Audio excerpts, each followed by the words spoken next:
Hello. And Welcome to Film Bastards.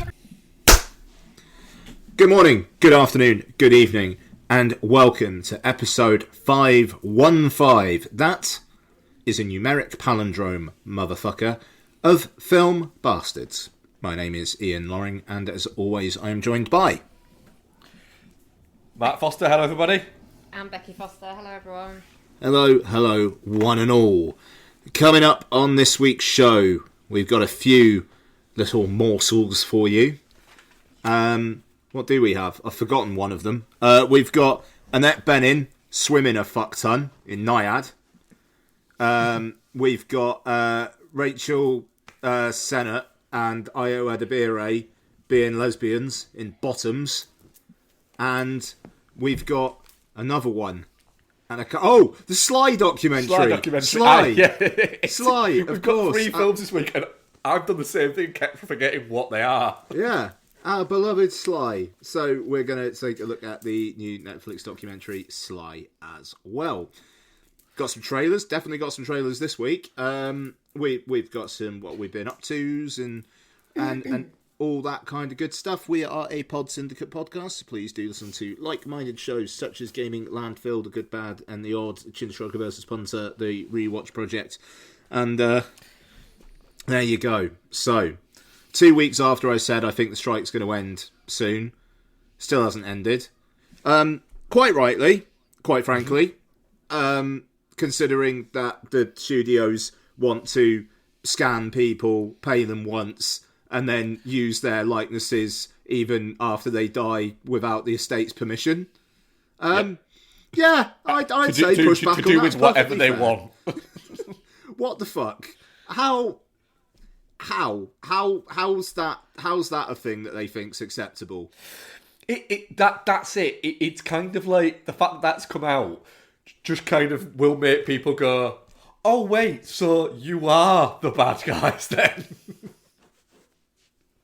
Honestly, right, it's just... This deal's only going to be for 3 years. They're going to have to do it again in 3 years' time anyway. How about kick the can down the road in terms of the AI thing? Because that is going to be a discussion at some point. But right now, surely they don't know enough about it. And the thing, right, I don't like talking about work too much, but whenever anyone in my day job says anything about AI, there is a feeling of, do they know what they are actually talking about? And I'm not naming any names or anything like that, but a lot of questions come up about AI, and it's like, we're going to use AI to enhance the blah, blah, blah. Cool. How? And no fucker can tell me. It is a little bit at points. Some of the bits with AI are a little bit like hyperglobal megacore. I described it to one of my colleagues yesterday as like talking about how you invest in crypto, but it turns out you've just got a Monzo account. It's just... And the thing is, it's like the stuff that we're looking at it for is like very... I won't get into the specifics because, you know, I don't really talk about my job, but it is very, very interesting.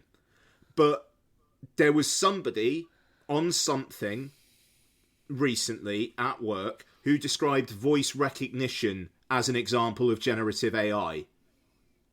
And it's just, no, it's not. No, it's not.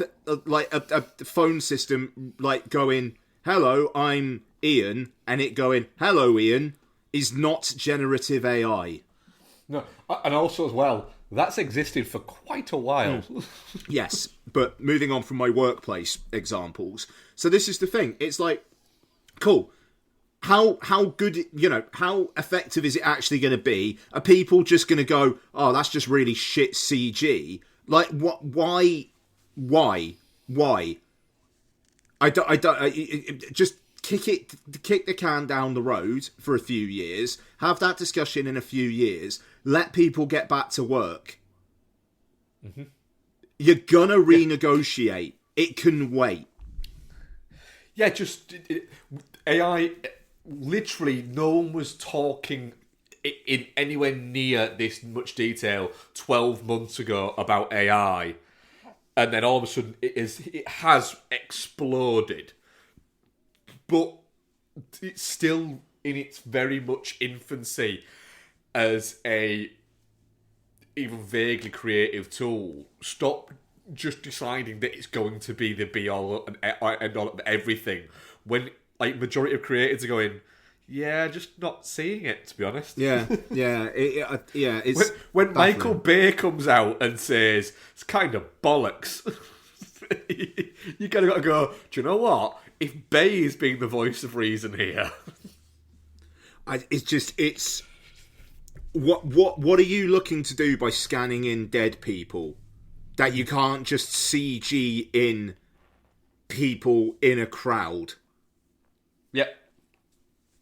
Or not scanning in dead people, but like using their images after they're dead. Like, but I mean, honestly, is it so that Marvel in 30 years can go, the CG reanimated corpse of Tony Stark can star in Iron Man 62? Yeah, and it seems like that is it. But it's just like, I think like you're saying there, it's like a buzzword that they've got, but they actually don't know what it is yet, but they're trying to use it. Yeah. Anyway, we've talked about the strike loads. Look, and they said it was their last best final offer, and yet they're still negotiating. So it's all posturing. They said it was that, and then when it was like, well, then no, they went, oh shit, we didn't think you'd say that. Look, when the Marvels underperforms this week, and when the Hunger Games underperforms next week, like, the whole signs will be like, we actually need to get these actors back out there just to promote this shit as much as anything else. Yep. And you know, I mean, we've talked about it in the boy chat, but like, the Marvels is looking to maybe do 60 million or less in the US opening weekend. Worldwide, about 140 is an awful prediction for that film, and I am so fucking worried that the blame's going to be attributed to the wrong things with that. It is, and the thing is, I was reading a thing with Nyad Costa about it, and she was sort of saying that she wanted to insist that it be under 2 hours long, because she felt that this movie needed to be fun, and that if it was 2 hours 20 minutes long, she said, I don't know how you make fun last that long. She said you can make serious that last that long, but she's like, you can't. Her thing with there was in this like little thing that I saw with her, she was saying, you know, I couldn't think of a single fun comedy or action comedy that was above 2 hours long. Yeah. That was aimed at families. She's fucking smart, is Nyad Costa. She is. I really, really like her. And Yep. I hope that the blame, I think the blame of generally it will just be like, they couldn't really promote it. I think that's what it will be attributed to, but we'll see how it goes. I mean, reviews. Do you know what I really hope that no one seems to be saying about it? There seems to be there's a lot of chatter about sort of various different things within the film, but nobody's actually saying something that might actually happen. What if it's good? Not like amazing. What if it's just good? It has a chance to be just good. Reviews have started coming out for it, and they kind of seem to be straight down the line, like 3 out of 5s. Yeah, but I'm fine. really happy for a 3 out of 5. If you give me a Marvel cinema experience that I can go into, that I can have fun with, that is under 2 hours long, and that I come out and go, do you know what, that was a 7.5 out of 10, I am fucking fine with that. Do you know why? Because every Marvel movie, pretty much, from Iron Man up until Civil War, for me, was pretty much somewhere between a mildly enjoyable 6.5 out of 10 and a 7.5 out of 10. Personally, I know the people held other ones in greater esteem than I did, but that's where they should kind of sit. That's the level they should be sitting at. The problem is they've aimed for important 9 out of 10 works that have just been a little bit bland. Yeah, quite. I'm pulling for it. I mean, the marketing's been shocking.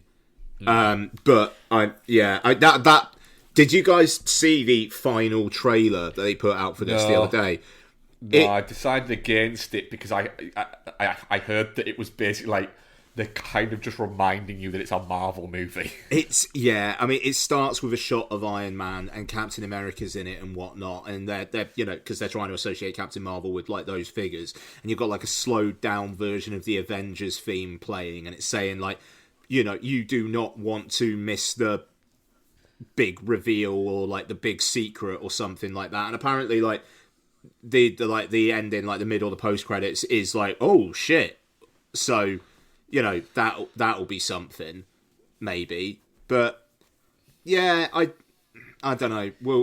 We'll see. It's the fact that there is actually a little bit of competition this weekend on the weekend that an MCU film comes out.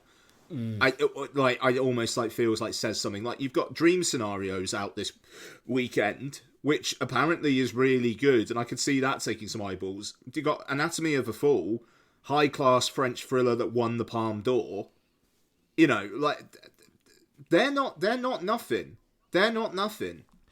Whereas usually these films would have taken a little bit of a wide berth away from and next week from this big hitter, yeah, exactly. And then next week, it's Saltburn, Thanksgiving, and there's something else as well, and it slipped my mind, but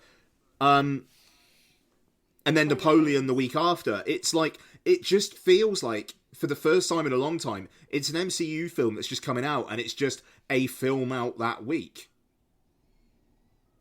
Yep. And I think that's interesting, and it's also interesting that we haven't had one since May, and then after this we're not getting another one until May. It's like the fact that it's just slowed down as much as it has, and obviously like the writers' strike and the actors' strike are having some sort of impact there. But it is, it's in a tight spot. It's in a tight spot, and I hope the wrong lessons are not learnt. Yes. Yeah. So, yeah. Trailers. There's been some of differing quality. Yeah. Interesting fucking week. I'm going to start with Mean Girls. Yeah. Anyone know this was happening? And it's out in January. What? It's out in January. I thought, wait, is it like a new cut of Mean Girls, or is it like a re-release or something? Or a sequel, or... What's going on? No, it is just a remake written by the same person, but 20 years on, and it looks fucking garbage. I honestly thought it was a straight to Paramount Plus. I was really surprised when it said it was coming out in cinemas. It was initially. It's just way to take a big steaming dump on your own legacy. Yeah. Originally set to be released through Paramount Plus as a streaming exclusive, the film was changed to a theatrical release. I mean, yeah, it just feels like it. Yeah. Is that Angourie Rice, the kid from the Nice Guys, in the lead? Yeah. Yeah, because I like her. But she seems hideously miscast. Yeah. Well, yeah, there is that. And you kind of watch it going, oh, Tina, seriously? Another one. Actually, a couple that I think I missed talking about last week. Richard Curtis has written a new film. Yeah. And it's about Melissa McCarthy as a genie. What? Yep. Yep. What? Yep. Weirdly, right? Not shot during COVID, but looks like the most COVID-restricted movie shoot ever. Because it just looks like there's only ever 2 people in any single shot. Which you know at some point fucking, what's his name, Falcone's going to fucking turn up. He directed it, surely. I know Curtis didn't direct this. Curtis didn't direct it, no, it wouldn't surprise you. Like, I'll have a look. Yeah, because She even brought him along for the advert she was doing, didn't she? Oh, fucking booking. Is it booking.com? Yeah. Yeah. Let's have a look, see if he's in it. I bet it, even if it says he ain't, I bet he is somewhere in the background. Just fucking holding a lamp for her. Doesn't say he's in it. Oh, that's gonna be it. Can we try and spot him? Luis Guzman is though. Oh, good. I mean, that's always a good time, to be fair. That's a great time. The goose there. The goose. Yeah. The thing is, I'll watch it. It's one of the better looking Christmas trailers that we got this week. If it's on a streamer, cool. I think it is. I think it's Peacock. Okay. All right. Family Switch, which I think is McGee's latest. It is. What the fuck? Okay, fine. Wild career, that guy. It is, but just I don't get, like, I mean, it's a story that's been it's a thing that's been done to death, but it doesn't look like it's doing anything even vaguely new with it, or fun with it, or entertaining with it. It's just like, really? No, thank you. Yeah, yeah. There was 2 Christmas trailers here where I turned at Becky and went, "Fucking hell, even I won't be watching those this Christmas." If the other one's the one I think it was, I didn't see it. Do you want to talk about it? Candy Cane Lane. Yeah, no, I didn't watch this. You quite like this one, didn't you, Bex? I think this looks quite fun. Do you know what I could do with? What? I could do Eddie Murphy stop thinking that he can play the dad of young children when he could quite literally be their granddad. Yeah, fair. I mean, how old is his youngest kid? I feel like he's got like 15 of them. I mean, he's got a lot, so that's kind of cheating. Are we talking about Eddie Murphy like the ones that the admits are his, or just? Yeah. He has 10 children. Fuck's sake! And what streamer is this? Like... Is this for? Is it a Netflix one? This one? No, Prime. It's Prime. Prime. Okay. Yeah. Because I think we got this year, and then next year we've got the Rock one where they were like, it's going to be a synergies all over the place, and it's going to be a massive event for Amazon. Oh god, yeah. Cause last year we had the one with Ryan Reynolds and Will Ferrell, didn't we? Spirited. Yeah. Yes. Yeah. So next year this year we get what, an Eddie Murphy one, and then next year we get a The Rock one. Yeah. I'm looking forward to watching Spirited again. Sorry. I'm actually looking forward to watching Spirited again. Yeah. There's a lot of Christmas movies I'm looking forward to watching, to be honest. It is the most wonderful time of the year. We'll be there soon enough. Like 2 weeks today, it'll be my annual watch of Planes, Trains and Automobiles. Yeah, same. And then, then it's just a week from then until the holiday. What, as in the Cameron Diaz? What? No. As in holiday. Holiday.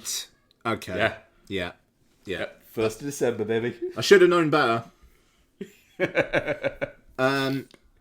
Okay. What else have we got? So, we were talking about Family Switch. You got The Family Plan. Yep. Yeah, I mean, I saw someone comment on X or something, or Twitter. Don't dignify it. Sorry, yeah, no, you're quite right. How has Mark Wahlberg not played this exact same role before? I think he has. I think this film came out in 2008. Nobody noticed. Nobody watched it. So they're just re-releasing it and hoping nobody can tell. Do you not think that all of the trailers this week just feel like shit versions of films that have already been released years ago? So far, yeah. I mean, there's also... Yeah, kind of. There's been, there's been a couple of good trailers. Don't get me wrong, but which ones? There's two that I think have been decent. Okay, have we talked about them yet? No. Okay. So, and the thing is, it's a lot of streamers showing off their holiday wares. Yeah. As well. Yeah. And I mean, The Family Plan, I can't believe that's an Apple TV one. Yeah. It looks Netflix as fuck. Yeah. It's the story like that is Netflix. The cast is very prime, and then you see the Apple logo and go, "Did you owe Mark Wahlberg money for something?" A film I'm surprised doesn't star Mark Wahlberg. F. Gary Gray's latest, Lift. Yep. Which has been done for a while. Because I had it in my kind of ones I was looking forward to for 2022, and it comes out on Netflix in January, I think. Jeez, it's been done for 2 years. It's been done for a little while, yeah. I'm Heist on a Plane. Sure, why not? I will watch that for a couple of hours. That's about all I've got. That's it. I'm a little bit I'm glad this is on a streamer. Because I don't know whether I'd go to the cinema to see it. But I'm just looking forward to watching Billy Magnussen and Vincent D'Onofrio play off each other, because I think that could be fun. Yep. I like Billy Magnussen in his just being a bit thick roles. Yeah, where basically he does. Yeah, where he just has to play just like that character. It's great. Yep. Right, I'm going to press the emergency button now. Go on. I'm going to get on with it. Ghostbusters Frozen Empire. Right, so Jason Reitman, I believe, produced this, and I think he co-wrote it. You got Gil Keenan directing it, who also co-wrote Afterlife. Now, I will give it this. You can't say that it's them doing a retread. They've gone in a completely batshit direction with this that I actually kind of respect. But who asked for the Ghostbusters doing the day after tomorrow? I'm a little bit like that. I don't get. It's very. Sorry, this is the Ghostbusters sequel? What? What's going on? Did we miss 3 movies in between? Okay, so Paul Rudd's a Ghostbuster now. Yep. Sure. So is Carrie Coon. Yep, Carrie Coon, good for you. Great. I'm actually disappointed in Bill Murray that he turned up for this one. What the fuck? Dan Aykroyd, I expect. Yep. Bill Murray, not so much. I'm assuming he'll be in it for 2 minutes. But look, I'll give it a shot because I think it's interesting that they're actually doing something different with a Ghostbusters. And more, fool me once, shame on you. Fool me twice, shame on me. But we'll see. If it's just not so, look at all the Easter eggs, you fucking shit munchers, num num num, you love your nostalgia, don't you? Num num num num num. Yeah, like that first one. It doesn't look like it's gonna be because there isn't loads of them in that trailer. No. So who knows? It makes a lot of sense that this was originally supposed to come out at Christmas. Yep. March now feels a little bit weird. Yep. But I'm more interested than I ever thought I would be. I still think it's likely to be shit. You quite like this one, don't you, Beth? I think this looks quite good, but then I like the other one that Ian hates. So. Yeah. But hey, look, you know, I'm not going to be that guy who's just going to be myopic and go, oh, Jason Reitman's like had his hand on it, so fuck it. Like, if it does turn out to be shit, I'll be fully Jason Reitman had his hand on it, fuck it. But I'm going to give it a shot. Yep. Same. I wasn't enamoured by the trailer apart from Paul Rudd laughing at the end. That was good. Yeah. Do you know what's also good? Go on. The Boy and the Heron, I reckon. I'm excited by this, yeah. That's going to be a fantastic between Christmas and New Year. Go to the cinema, maybe slightly marinated, and just wallow in fucking batshit insanity for a couple of hours. Yep. Really pretty batshit insanity as well. Yep. It's going to be great. I'm not watching any more about this until it comes out. I just want to go and be like, ooh, at the screen. Yeah. Fair. Do you know what I'm a little bit worried about? What? Kingdom of the Planet of the Apes. Do you know what it made me think with that trailer? A little bit. I was like, hang on a minute. Was War for the Planet of the Apes the last one? Did I miss one? No, I they've just... checked. I was like, no, I didn't miss one. They've made an evolutionary jump. It does seem to have made a leap, yeah. But the CG... I really like the Apes movies, and I have no interest in seeing this whatsoever. I like it. No, I don't need them just talking like normal people. I like the fact that there was no people in it. Sure. There was some people in it. Was there? Yeah. Was there? Did I miss the people? There was a blonde woman at one point where it kind of looked like the ape wanted to fuck her. Then I did miss the people.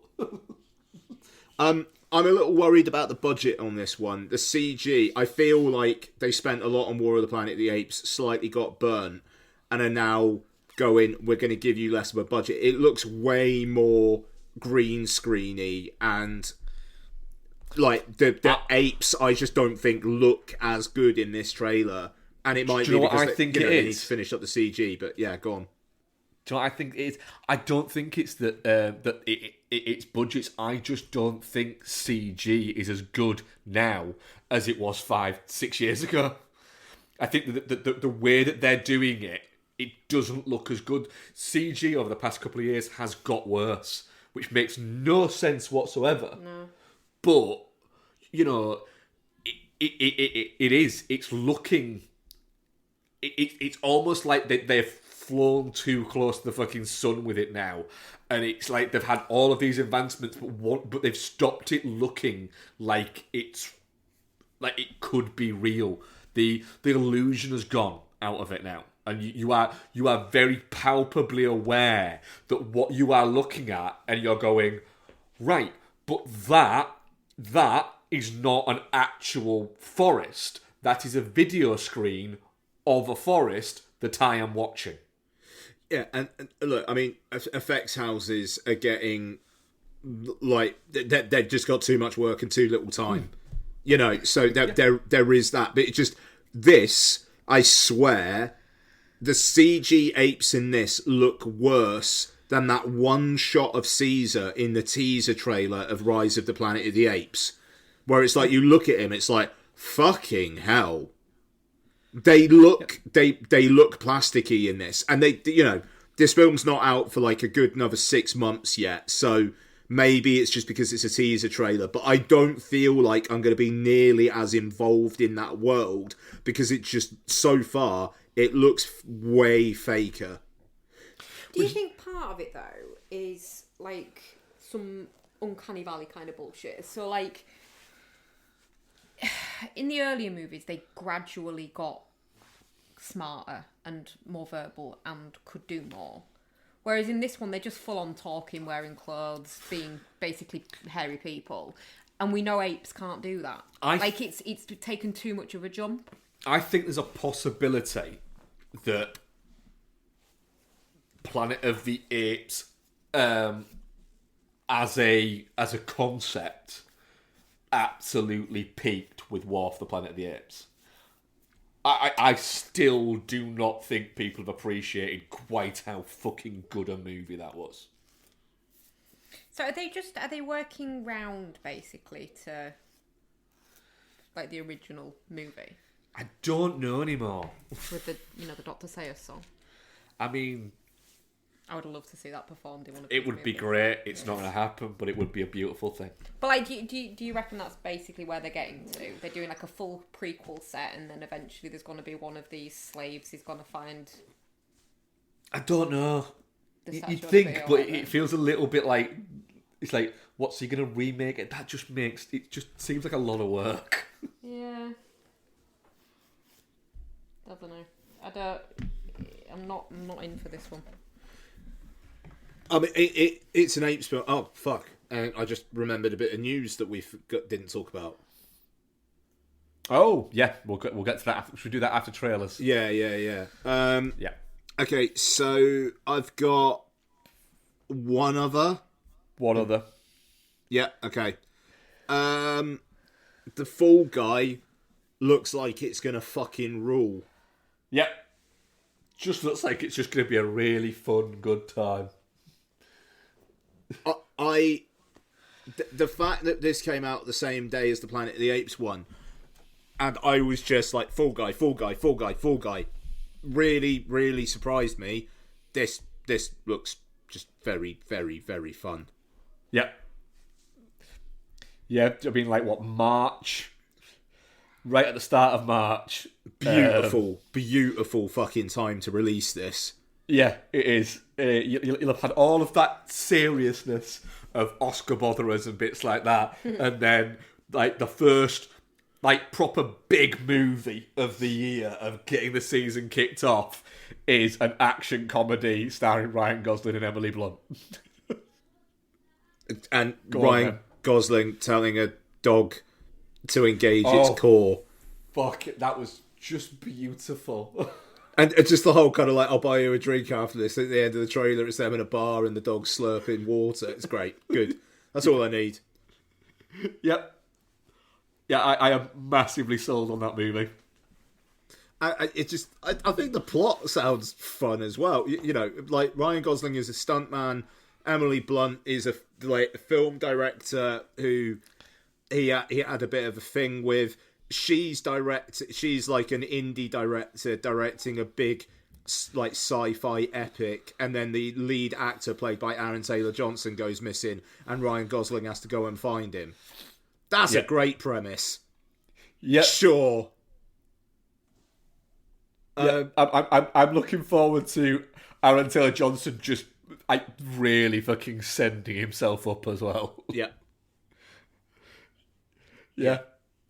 Sold on that. Yeah, I'm really, really looking forward to that. So, okay, so before we get to our first review, the other bit of news. So, Kingdom of the Planet of the Apes director Wes Ball, his next project is going to be the live-action Legend of Zelda movie.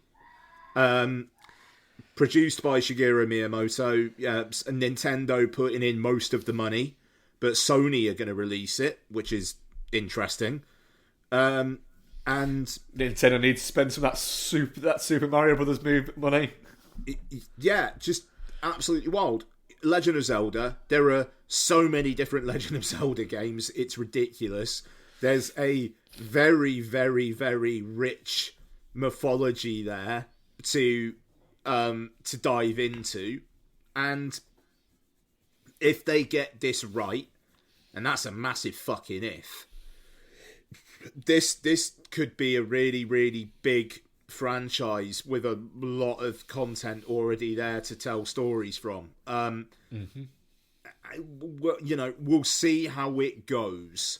But I'm glad it's not just Illumination making a CG Legend of Zelda, I'll say that. Yeah, like you say, it's interesting to see where it goes. Having never ever played a Zelda game and not even really understanding who the fuck Zelda is. Zelda's the princess. Go on then, Yeah. sure. Ian? Yeah, correct. Yeah.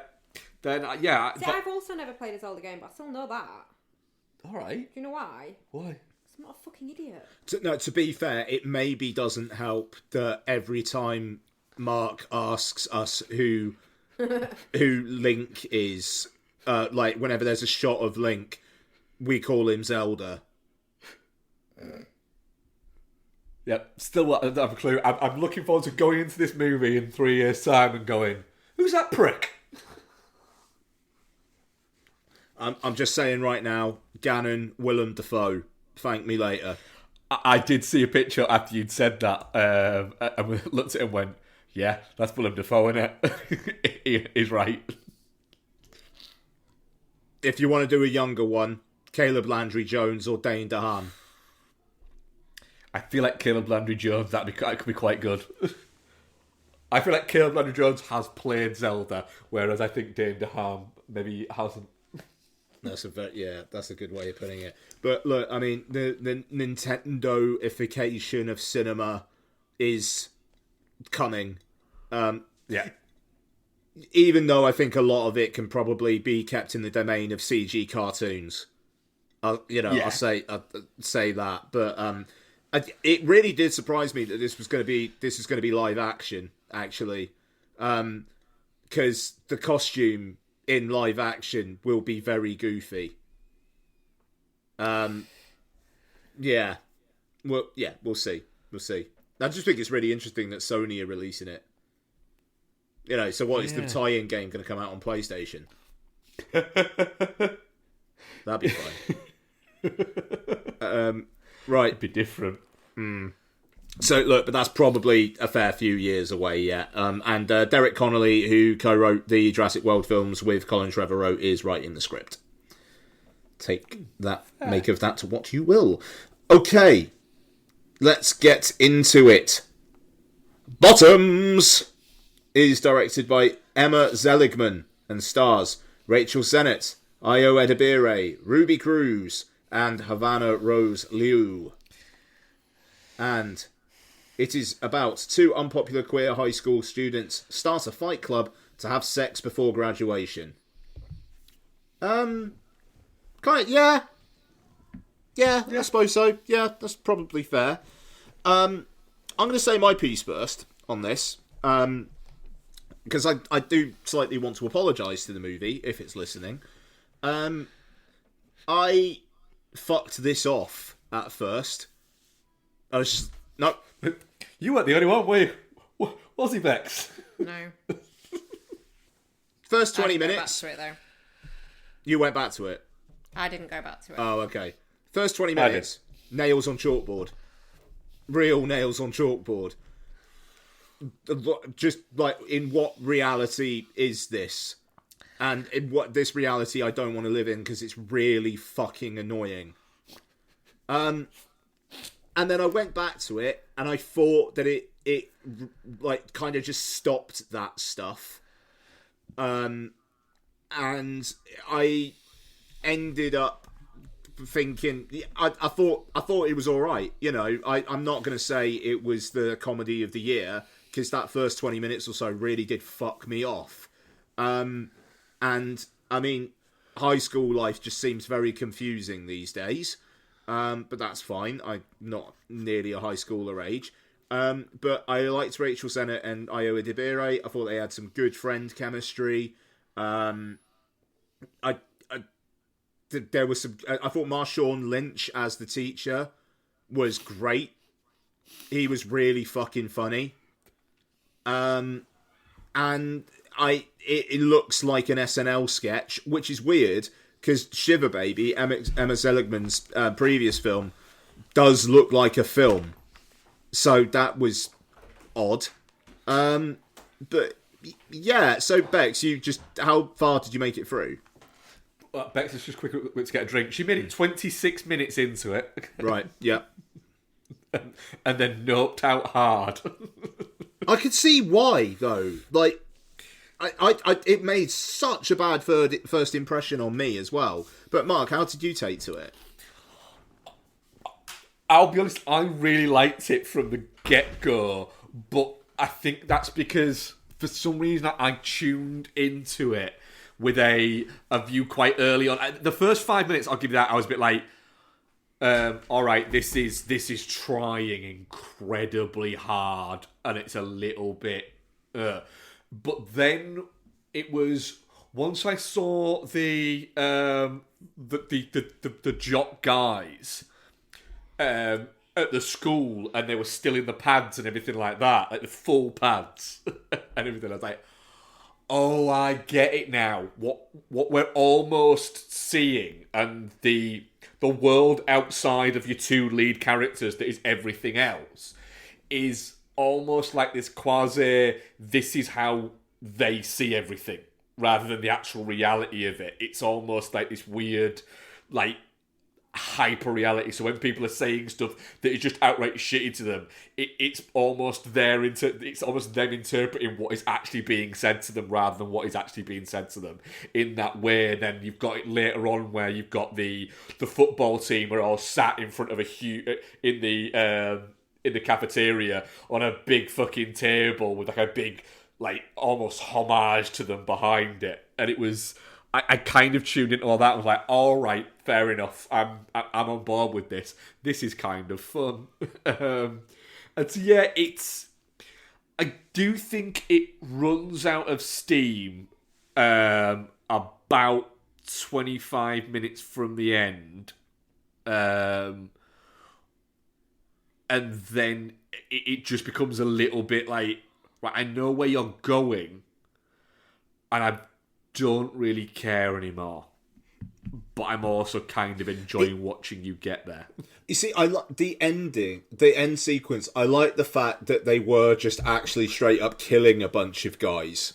Yeah, like that. Yeah. You know, like the kind of like the heightened stuff that you get in that first 20 minutes, where it was like, what does the principal say on the fucking school announcement thing? Like, can the two ugly lesbians who no one likes please report to the principal's office? Yeah, the untalented ugly lesbians that no one likes can report to the principal's office. And yeah, I mean, that's the thing, you're laughing. I was just like, what the fucking what?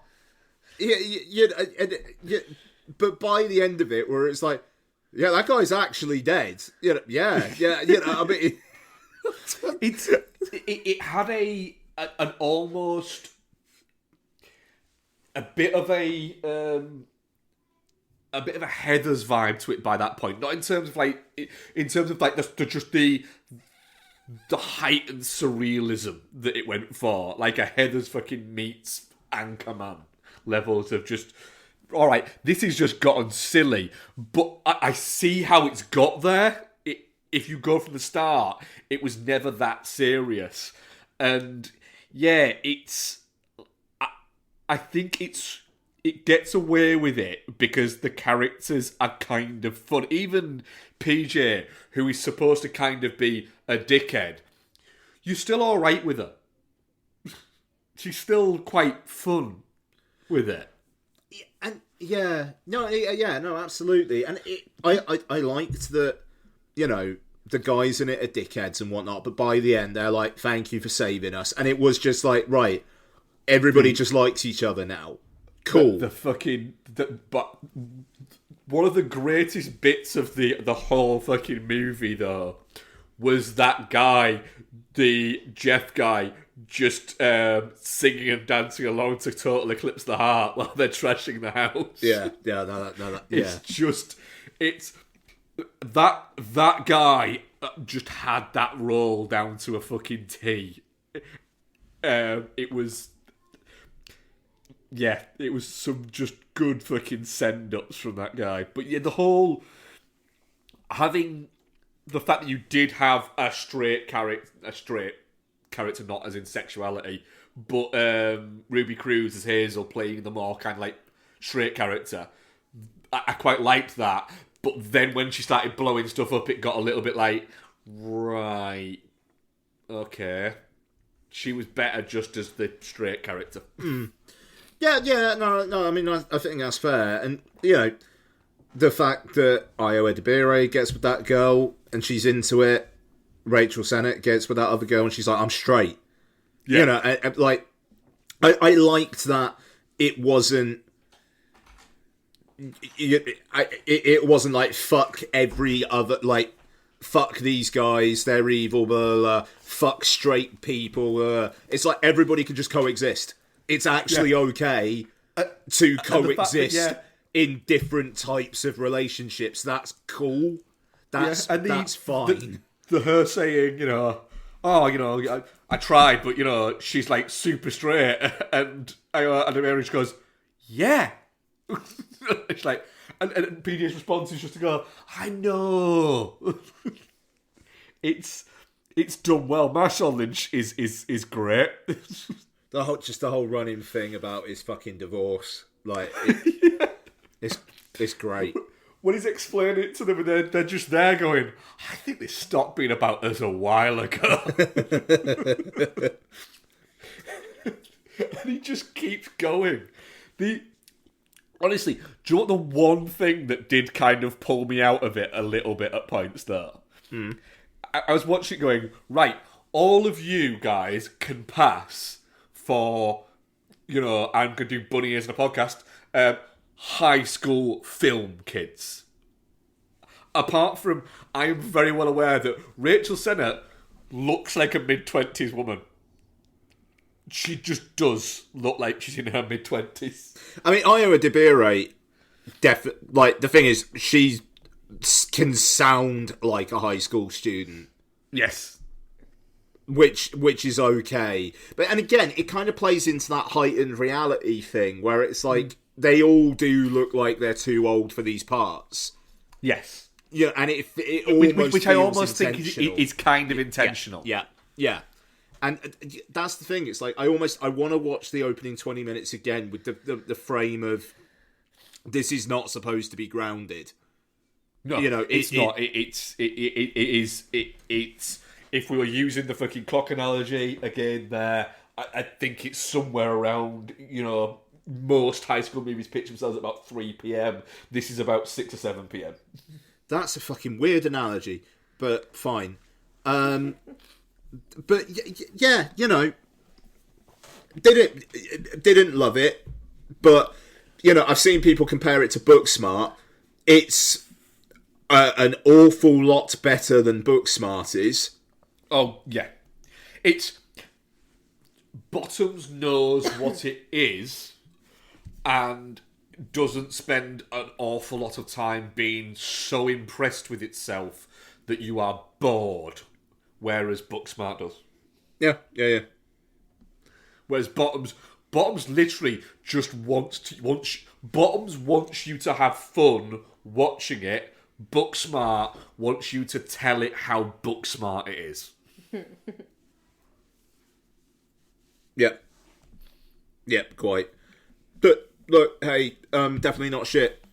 Definitely not shit. Pleased to say that. Yeah, I had a really good time with Bottoms. I will watch it again. Might. If Lots is up for watching it in several years, then but she probably want to watch it with her friends. Anyway, there we are. I will be recommending it to his books. I'd be interested to see what Isabel thinks of it.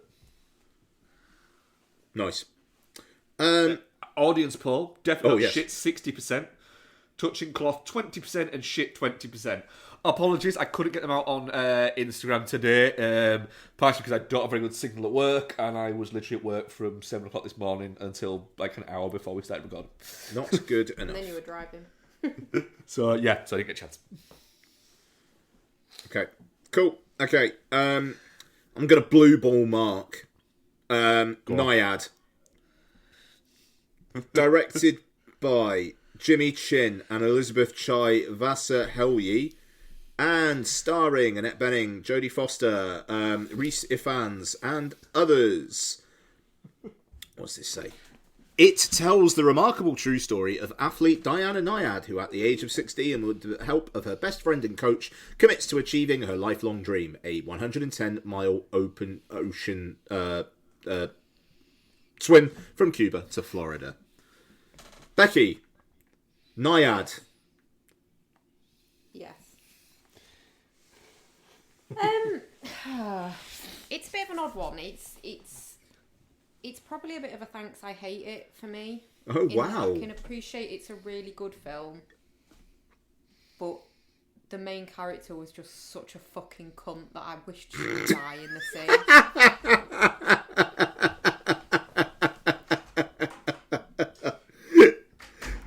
That's one of the things I liked about it. Like, they're unafraid to make her just be a bell end. Was she really that bad? Apparently she's worse. Apparently they toned it down. Well, then, how much of just an arsehole and an actual just outright bullshitter she is. See, so that's what I hate about it. I don't necessarily hate the film. I hate her life and the fact that she succeeded. Caveats. Yeah. Okay, Mark, go on. Because it's just like, I feel like I kind of like willed this review into existence last week. So, Mark, thoughts? So, actually, just to interrupt before you go off on your bit, I thought everyone was really good in it. I thought Annette Bening, she seems like quite a nice person in real life. To play such a shitty character, she did a really good job. Jodie Foster was really good. Rhys Ifans was really good. It's a really good, well-made film, and I don't hate the film. I'm not being like a Philistine. I just hate her, and I hate the fact that at the end of it is her doing what she's been trying to do. I wanted her to get eaten by a shark or something.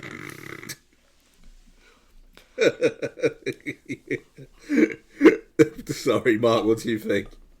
I'm very much with Bex, and I genuinely wanted her to die, and I've never watched a sports bunny ears again movie where I've been watching it going, God, I hope she fucking fails. And then the only reason why I wanted her to succeed was for Jodie Foster. Yeah. I basically at the end of the film turned to Becky and went, that movie should have just been called Fucking White People. Because there is what she's doing. People kept saying, "Oh, you know, no, but she will be the first person to ever do this." Like, because not that many people have tried. Because there's no reason to do it. And do you know what? Only rich white people try and do this shit. So it's fucking white people, man. Right, I really enjoyed the film. I actually enjoyed the film. It's a good film. It's weird that it's made by documentary makers and they have left out so much fucking shit in the actual film. Is a weird one. But there's been a little bit of awards chatter for Annette Bening. I think that she's the second best performance in it. I think Jodie Foster is fantastic, and I usually struggle with Jodie Foster. Yeah. But I think she's great, but I also think Annette Bening's great. But yeah, I was like you were, Becky. I was very much a thanks I hate it. It's a good film. You know, I think I gave it 4 out of 5 on Letterboxd, or if I haven't logged it yet, I'm going to give it 4 out of 5 on Letterboxd.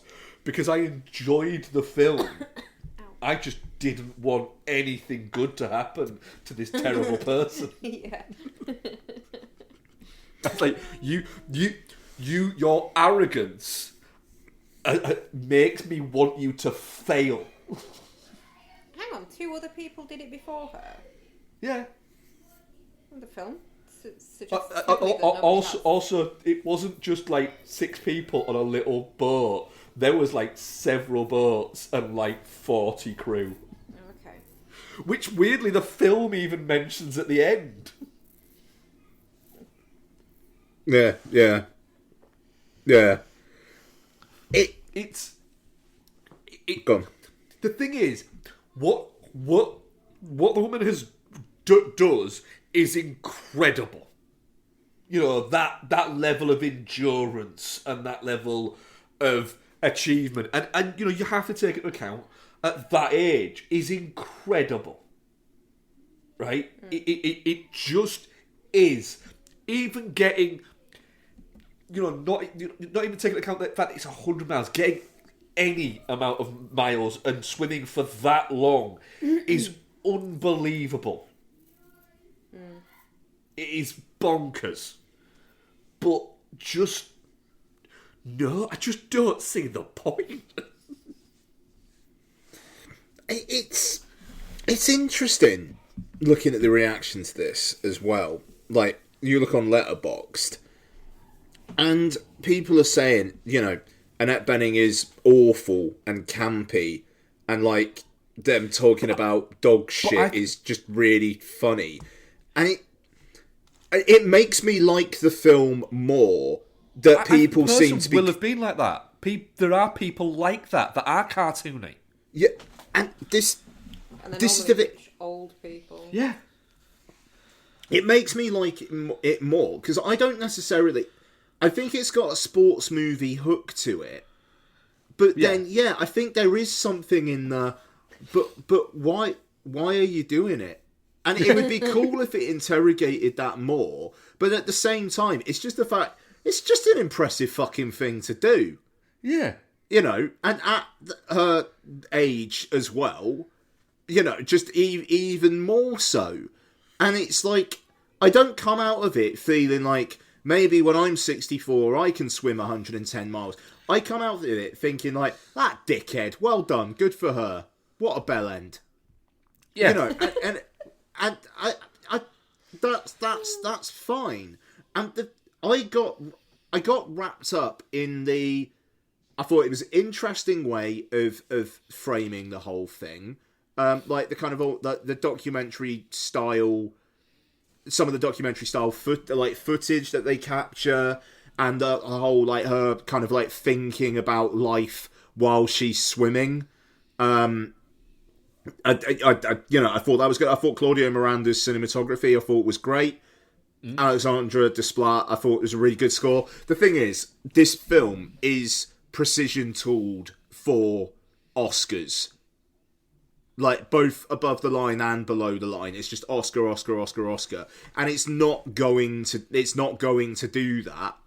No, because the film, I think it is because Diana Nyad is just inherently someone you just can't fully get behind. Yeah, she's a bit of a dickhead, and yeah, it's not only that she's a bit of a dickhead. She's actually an unlikable person, and it's almost like the filmmakers would be like, we don't want people to be introduced to her because then the whole mirage is gone. But I mean, it was tense as fuck. And the thing is, I watched it on Sunday morning, and when there were kind of like allusions to sexual assault, she wasn't watching. I kind of made sure she wasn't watching. I kind of distracted her. But the rest of it, Lottie was watching it, and she was fucking rapt. And you know, I've said before, it's a well-made film. Yeah, but I mean, it's impactful, and there's a lot, like the sheer amount of shit that she had to deal with doing this whole thing. And yeah, I feel like it probably could have done with a scene where someone just goes, why are you doing this? What? Tell me why you're doing this. And that wasn't just when because Reese Fans does kind of say that, and it's basically like, because people tell me I can't, and it's like, you need a better reason than that. yeah, and that's the thing. It's got all the makings of like a really, really fucking classic sports movie. But I do think the reason why she's doing it is because she's rich, elderly, and white, so she can do it. So she can get the money to do it. I don't think the white's got anything to do with it. She's got the resources because she's rich. She's old, so she's got fuck all else to do.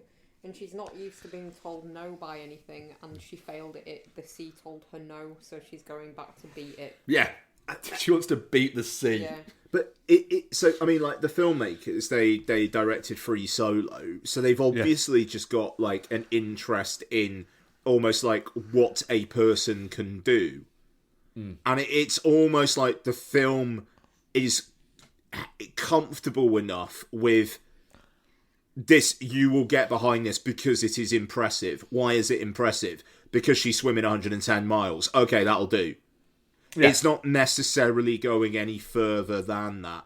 And it's like, I think Benning's very good. She's just, the character is too much of a prick in a film where the sheer, like, the structure of the film, you can't really have a prick in that role.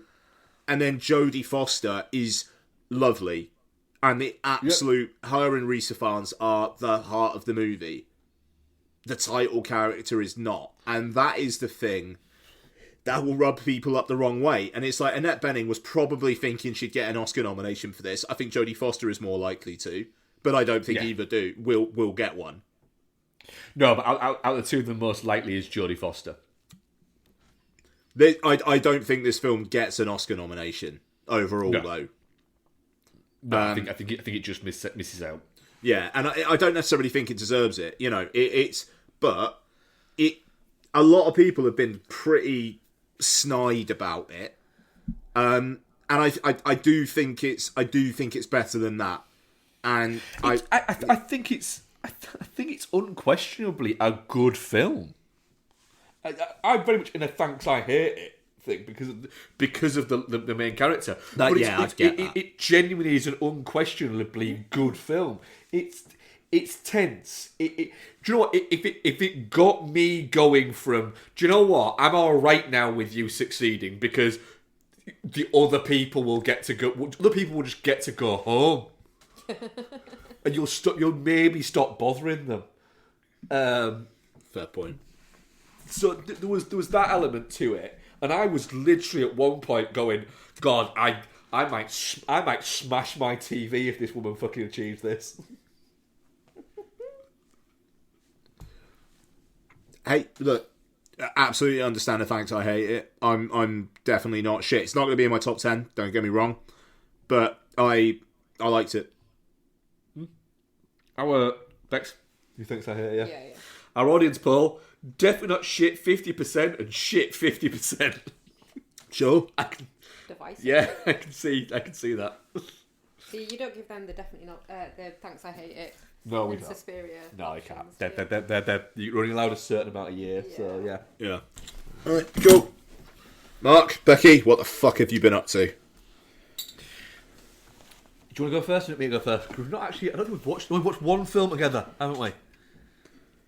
We'll come to that like a crescendo at the end. Yeah, we have, yeah. Okay.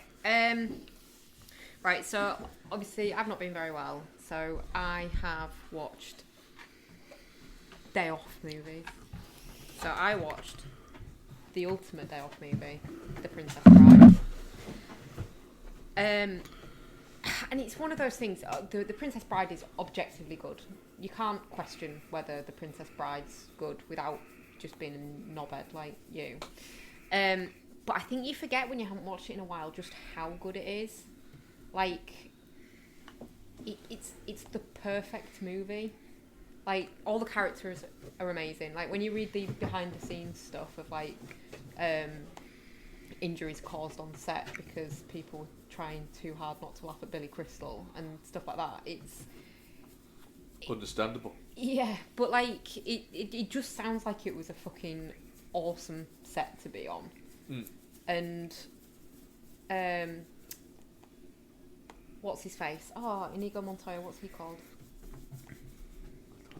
The actor. Mandy Patinkin? Is that his name? Yeah. Yeah. Just describes it in like such glowing tones and says that he still gets people coming up to him like 2-3 times a day and quoting the "My name is Inigo Montoya" speech at him. Kerry, is it Elwes? How do you say it? Elwes. Yeah, is absolutely fantastic in it. Like reading about like all the training they do, the sword fighting scenes and stuff like that as well. Is just like it's fucking commitment. Is that like they properly learned fencing? Oh yeah, they went for it. And he modelled it on someone, can't remember now. Errol Flynn. Yeah. And you can kind of see that just in like the aesthetic as well, can't you? But yeah, absolutely, like just fucking mint. So then, in the same kind of vein, I watched. Okay, so I watched Legend. Yeah, very much the same there. Yeah. Are you being sarcastic? No, I literally suggested because you wanted to watch something that was like Princess Bride. Now, what about Legend? You are, yeah. Again, just a brilliant movie. Like these movies are ones that like we weren't much of a movie watching household when I was growing up, but these are like nostalgia ones for me. And little baby Tom Cruise is always fun to see. Tim Curry absolutely fucking kills it in that movie as well. I love the fact that people every so often try to embarrass Tom Cruise by bringing up Legend, and then he just starts talking about it in fucking glowing terms about how much he enjoyed making it and how it was like a big deal for him, and then just starts talking about like bits within the film, and then people are like, "Oh, we thought you'd be really embarrassed." He's like, "Oh, I loved it. It's great. It was this. It was that." They need to talk about Far and Away if they wanted to be embarrassed by anything. That's where he go. Get the fuck out. Yeah. Simon, have these people killed. But yeah, I think these kind of movies are the reason why I enjoyed Dungeons and Dragons earlier this year as much as I did. It's not anywhere near the level of these, but it's in the same kind of. It's playing in the same sandpit. But just the world building of them. It's just, it doesn't so much try and, it feels effortless. It just puts you in there and then allows you to view it rather than it feeling contrived. Yes. If that makes sense. So another one which should have been a nostalgia watch for me but wasn't because it's the first time I've ever watched it was... Wild is this? Willow. Yeah. It's wild that that's your first ever watch of Willow. It does seem like a me kind of film to have watched. Yeah. It's so fucking earnest as well. I really, really enjoyed it. Warwick Davis is just like, he just really wants to fucking take care of that baby. Val Kilmer's just a bit of a wag. But yeah, really enjoyed my first watch of it. Would be tempted to watch the TV series if... Well, I don't know if it had been continued, I guess. But there was never a sequel to it. What's the film wise? Yeah, but I mean, like that, it's gone now, isn't it? Yeah, it's been cancelled. It's I know, but I mean, like literally, it's been wiped from Disney Plus. Oh really? Take it off Disney Plus, yeah. Why spend all that money making something and then take it off? Was it really bad? Tax No, break just- shit. Yeah. Oh, It's like literally they can Write-off. like class it as a write-off. wow. Okay. Huh. Oh, I won't watch it then. Nah, you don't need to anyway. So another sick day movie. I watched Goosebumps with Jack Black. Yep. It's really good, is Goosebumps. After I finished it, I was like, do you know what else I'll watch? I'll watch The House with the Clock in Its Walls. That's not on anything. But yeah, Goosebumps. It's not a classic of the genre. Don't get me wrong. It's not like one of those. It's not like The Hole, for example, where you're watching and you go, that is a really good gateway horror movie for kids. But it's fun. Yeah, it's fun. It's fun. And then I watched Poltergeist because I wanted to watch something spooky, and The House with the Clock in Its Walls wasn't available, and then Poltergeist was there, just going, hey. So I watched Poltergeist. Not watched this in a good long time. It's a real odd movie, isn't it? Yeah. Like, on the one hand, it feels like because obviously it's got like really little kids in it, so you think, oh well, it's going to be like a family horror movie, and it's Spielberg as well, isn't it? Spielberg produced it, yeah. Right. But then, on the other hand, there's like dead bodies rising out of the floor, out of the swimming pool. It's really quite scary, and the parents are just getting stoned in bed. So, but again, it feels, I don't know, I think I'm finding with older movies that they just feel more organic and more like you're viewing people's lives rather than you're watching a film. Yeah. It feels more authentic. Films now, they're shit. And then, on a completely different tack, I watched the new Awkwafina Sandra Oh movie, Quiz Lady. How is that? It's really quite good, actually. Yeah, Like, I need to watch that. I wouldn't dedicate an evening to it. But see, I looked at that and thought that'll be a good lunch break watch. Yeah, I would put it somewhere like that. Hang on, you wouldn't dedicate an evening to it? So what? Like, is it just like when I'm taking a particularly strenuous shit, just like try and No, get like like 10 minutes of it in on my phone? If you've got a bit of time, like in an afternoon or something, I wouldn't spend the night on it because it's frothy. But no, I don't know. Maybe a Tuesday night. So it's like one of those ones where, like, if I'm like gonna watch like 3 films in a day, it can be the second one. Yeah. Yeah, Okay. that would work. But yeah, it's really good. It's quite sweet. Awkwafina's posture's awful. Will Ferrell's quite sweet in it. Will Ferrell's in it? Yeah, he's the quizmaster. Didn't know that. Oh, fuck. Yeah, alright, I need to watch this. Sorry. Jason Schwartzman's a dick in it, which you will enjoy because you're meant to hate him. Jason Schwartzman! Sorry, I'm gonna watch this in like the next couple of days. Yeah? This sounds great! Well, I won't say too much more then because obviously I don't want to give anything away. But yeah, it's Paul Rubens. Paul Rubens is in it as well. Paul Rubens is in it. What the fuck? The Paul Rubens stuff is really funny as well. Yeah. It's his last film, I think, as well, isn't it? I'll watch this for next week. Okay. Yeah, it's just quite sweet. Yeah, it's his last film. I mean the setup I can sort of say without giving anything away. So basically, Awkwafina and Sandra Oh's mother runs away from her assisted living facility. And she's a bit of a gambler and she owes some money. So then shenanigans ensue. But they're quite funny shenanigans. Sounds good. It is a recommend, definitely. Yeah, and that's me on my own. I've not really done anything else. Oh, I played Five Nights at Freddy's, a little bit of. Oh yeah, how'd you find that? Yeah, it's really weird. I quite like the fact that you can just dip in and out of it, because when you die, you just play that night again. But you do die. It's quite scary. It's quite tense. I can't play more than like maybe 5 go-rounds on the night without getting a bit freaked out when I'm to turn it off. Which I don't really get scared by games. But have you played it before, Ian? Oh God, no.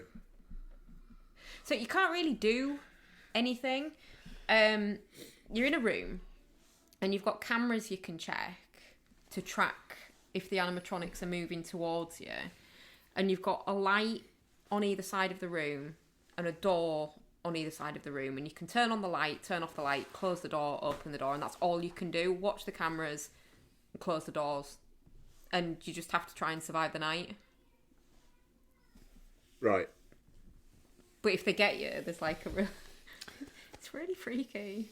Because it is just proper like jump Comes to the front of the screen and scares. just goes... Ah! Yeah. Yeah. Yeah. So yeah. Well, that would have segued nicely if we hadn't watched The Pope's Exorcist into what I've been up to, but we'll do The Pope's Exorcist and then we'll re-segue into gaming. Okay. Yeah. Yeah, we rewatched The Pope's Exorcist, didn't we? Beautiful. So Beautiful. fucking good. Oh, what a picture. I think I'd like one night when Donna and I have had a few or something and Lottie's in bed, I think I might have to show her The Pope's Exorcist. I think she'd have a really good time with it. Yeah. It's impossible to not. Yeah. Literally, I forgot. I forgot about the fact that woman just explodes. Do you know what I forgot about? And then the beauty of it all was, I was watching it, and the woman was there, and I was like, something happens here. And I went, oh, fuck, she explodes. And then literally a second later, she exploded. It's like, I just went, this has just got everything. Do you know what I forgot Terrific. about? Russell Crowe on a moped. Oh, it's magnificent. I know we say a lot about Russell Crowe, that he'd be a great pint. Yeah. Right, and he would be a great pint. But I reckon if you ever met him and you were having a pint and you just went, Russell, the Pope's exorcist, he would just go, oh man, yeah, and he'd just go up on one. And now you talk about all the research he did for it for half an hour, and it would just be a fantastic fucking conversation. It's like, this is great. The fact that there's going to be another, Russell Crowe is into it. Is there actually? Yeah. Have they announced it? It's in development, and Russell Crowe is like fully on board. The thing is, it's done well enough, and Russell Crowe does appear like he's probably in on the joke. Yeah, that's the beauty of it. It's in on the joke, but it's not spoofy at all. It's just bonkers, and it has that thing of so many times you're watching a horror film and you're going, right, go batshit, and the majority of the time they don't have the balls to go batshit. The Pope's exorcist has the balls to go batshit. Yeah. And the fact that it literally sets up 199 sequels at the end. Oh my god! I am so glad that I didn't finish it after watching it the second time and go, oh shit, that has not held up. It is still a great amount of fun. God, yeah. Yeah. Do you know what else? I just want to. Even I'm a little bit worried now that maybe this was a spoof account. Hang on, no, it was it. I just the greatest thing I've read this week in terms of movies. Gladiator 2 includes Paul Mescal's character fighting a pack of baboons after Ridley Scott got scared by a video of baboons spooking tourists in Johannesburg. Can you hang from that roof for 2 hours by your leg? No, a baboon can, Ridley Scott said. Which seems like the sort of thing Ridley Scott would say.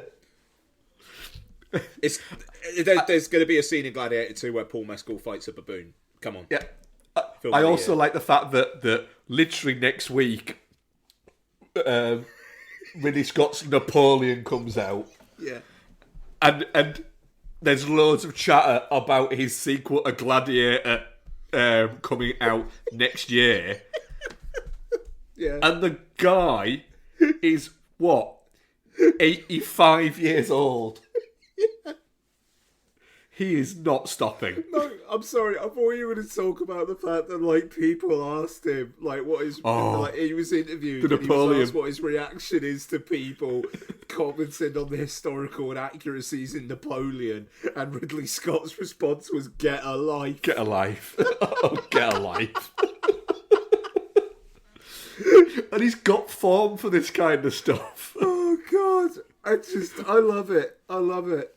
It's not like Napoleon's going to fuck off back to his home planet at the end of the film. You know what I mean? It is a little bit like, you know, no one gives a shit if you bend the truth a little bit with Napoleon, because everything that's probably written about him has bent the truth a little bit. History's written by the victors. I cannot tell you how excited I am for Napoleon. Like, that film is just going to be 3 hours of me in an IMAX just fucking tickle my balls, Sir Ridley. Go on. Like, that film is going to... No, I was about to say it again. Bex, I don't know if you know this. One of the great WhatsApp exchanges I've ever had with Mark was in the boy chat. I was in the cinema watching the trailer for Napoleon. I was like, Napoleon's going to fucking rule. And Mark, do you remember your response? Yeah, I do, yeah. I responded saying, I think that's already happened, mate. It just... Very good. And it's like, I swear, No, I keep it was, on mate, that happened 200 years ago. No, that was it. That was it, mate. That happened 200 years ago. Just very, very well played. Very well played. And Becky, you should be proud of your husband for that. Well, on the flip side of that, we have a new entry in Stupid Mark. So I said I was going to keep the thing on my notes on my phone, and if you said something stupid, I was going to write it down. I feel like we need a theme tune. So I can't remember the context. You mean? No. What context? Something about someone pulled the reins of the horses so hard that they went blind. What was that on? The Sly Stallone thing. Yeah. Yeah, and Mark said, "Can that happen, Becky? Can horses just forget to see?"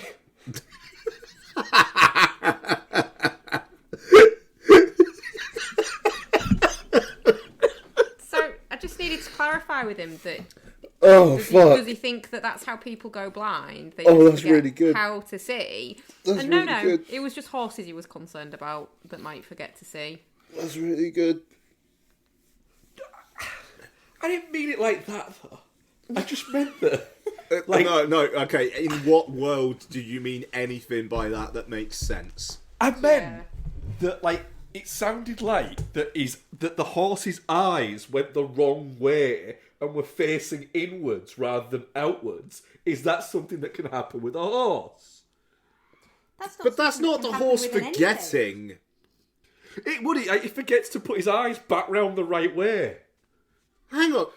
What? Hang on. What? What? But can horses set their eyes to look into their corneas? Brains. Yeah, sort of. Yeah, can her eyes go right the way around, like an owl's head? No, but really though, Mark, is that just a physiological thing that you know about horses? No, I know very little about horses. I don't trust them. Doesn't believe in baby horses. I still don't believe that's true. But can they I don't do that? No, Mark, going back though, so even if that were possible, how would that be the horse forgetting to see? Like if you forget to if you put your jumper on the wrong way round and then forget to turn it round before you go out. I hate that kind of makes sense. No, it doesn't. I mean, no. But the horses, I'm pretty sure horses can't do that. So I suppose it is a moot point. They can't. No. But I didn't know that at the time. They couldn't do that. It sounds like the thing that something can probably do. So now, let's go back. So you thought that horses could probably turn their eyes 180 degrees and look into their brains, as you just said. Kinda, yeah. Little bit, possibly. Right.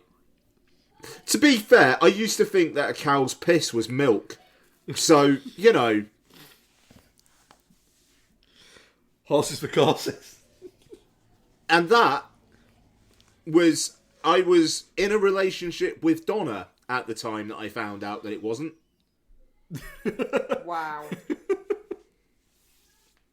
Wow. So you just thought we were all out here drinking cow pee? Cow's piss. Yeah, man. Fair. Just did not get... For some reason, I just did not twig that udders are titties. Tell them the other thing I used to say. Sorry. Donna's coming in with something. Tell him the other thing I used to say.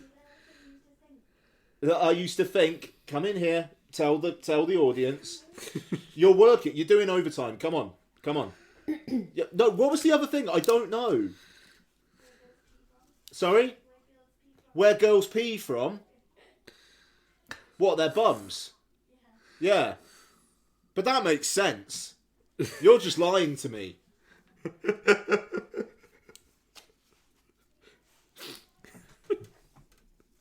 I thought girls pee and poo from the same places.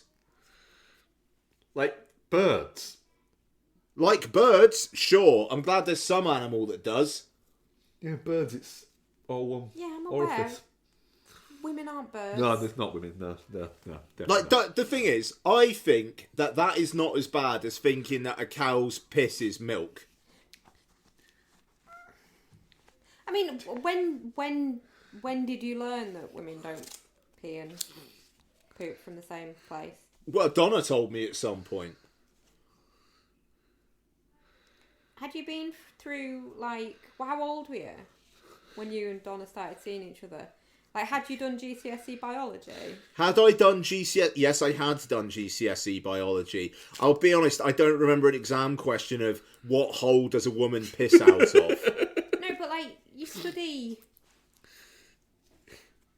stuff. God. Yeah, I mean, it's probably still not as bad as cow pee. No, and it's not as bad as cow pee.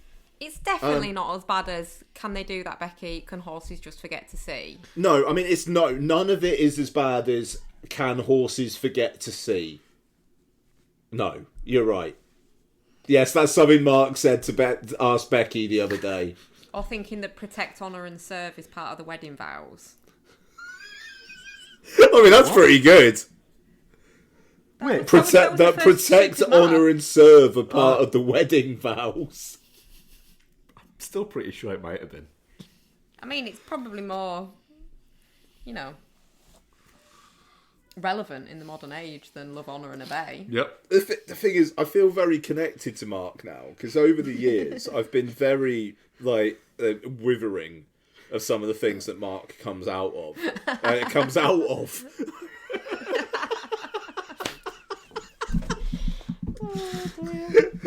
out with. But... Sorry. Oh, God, that's got me a bit. But...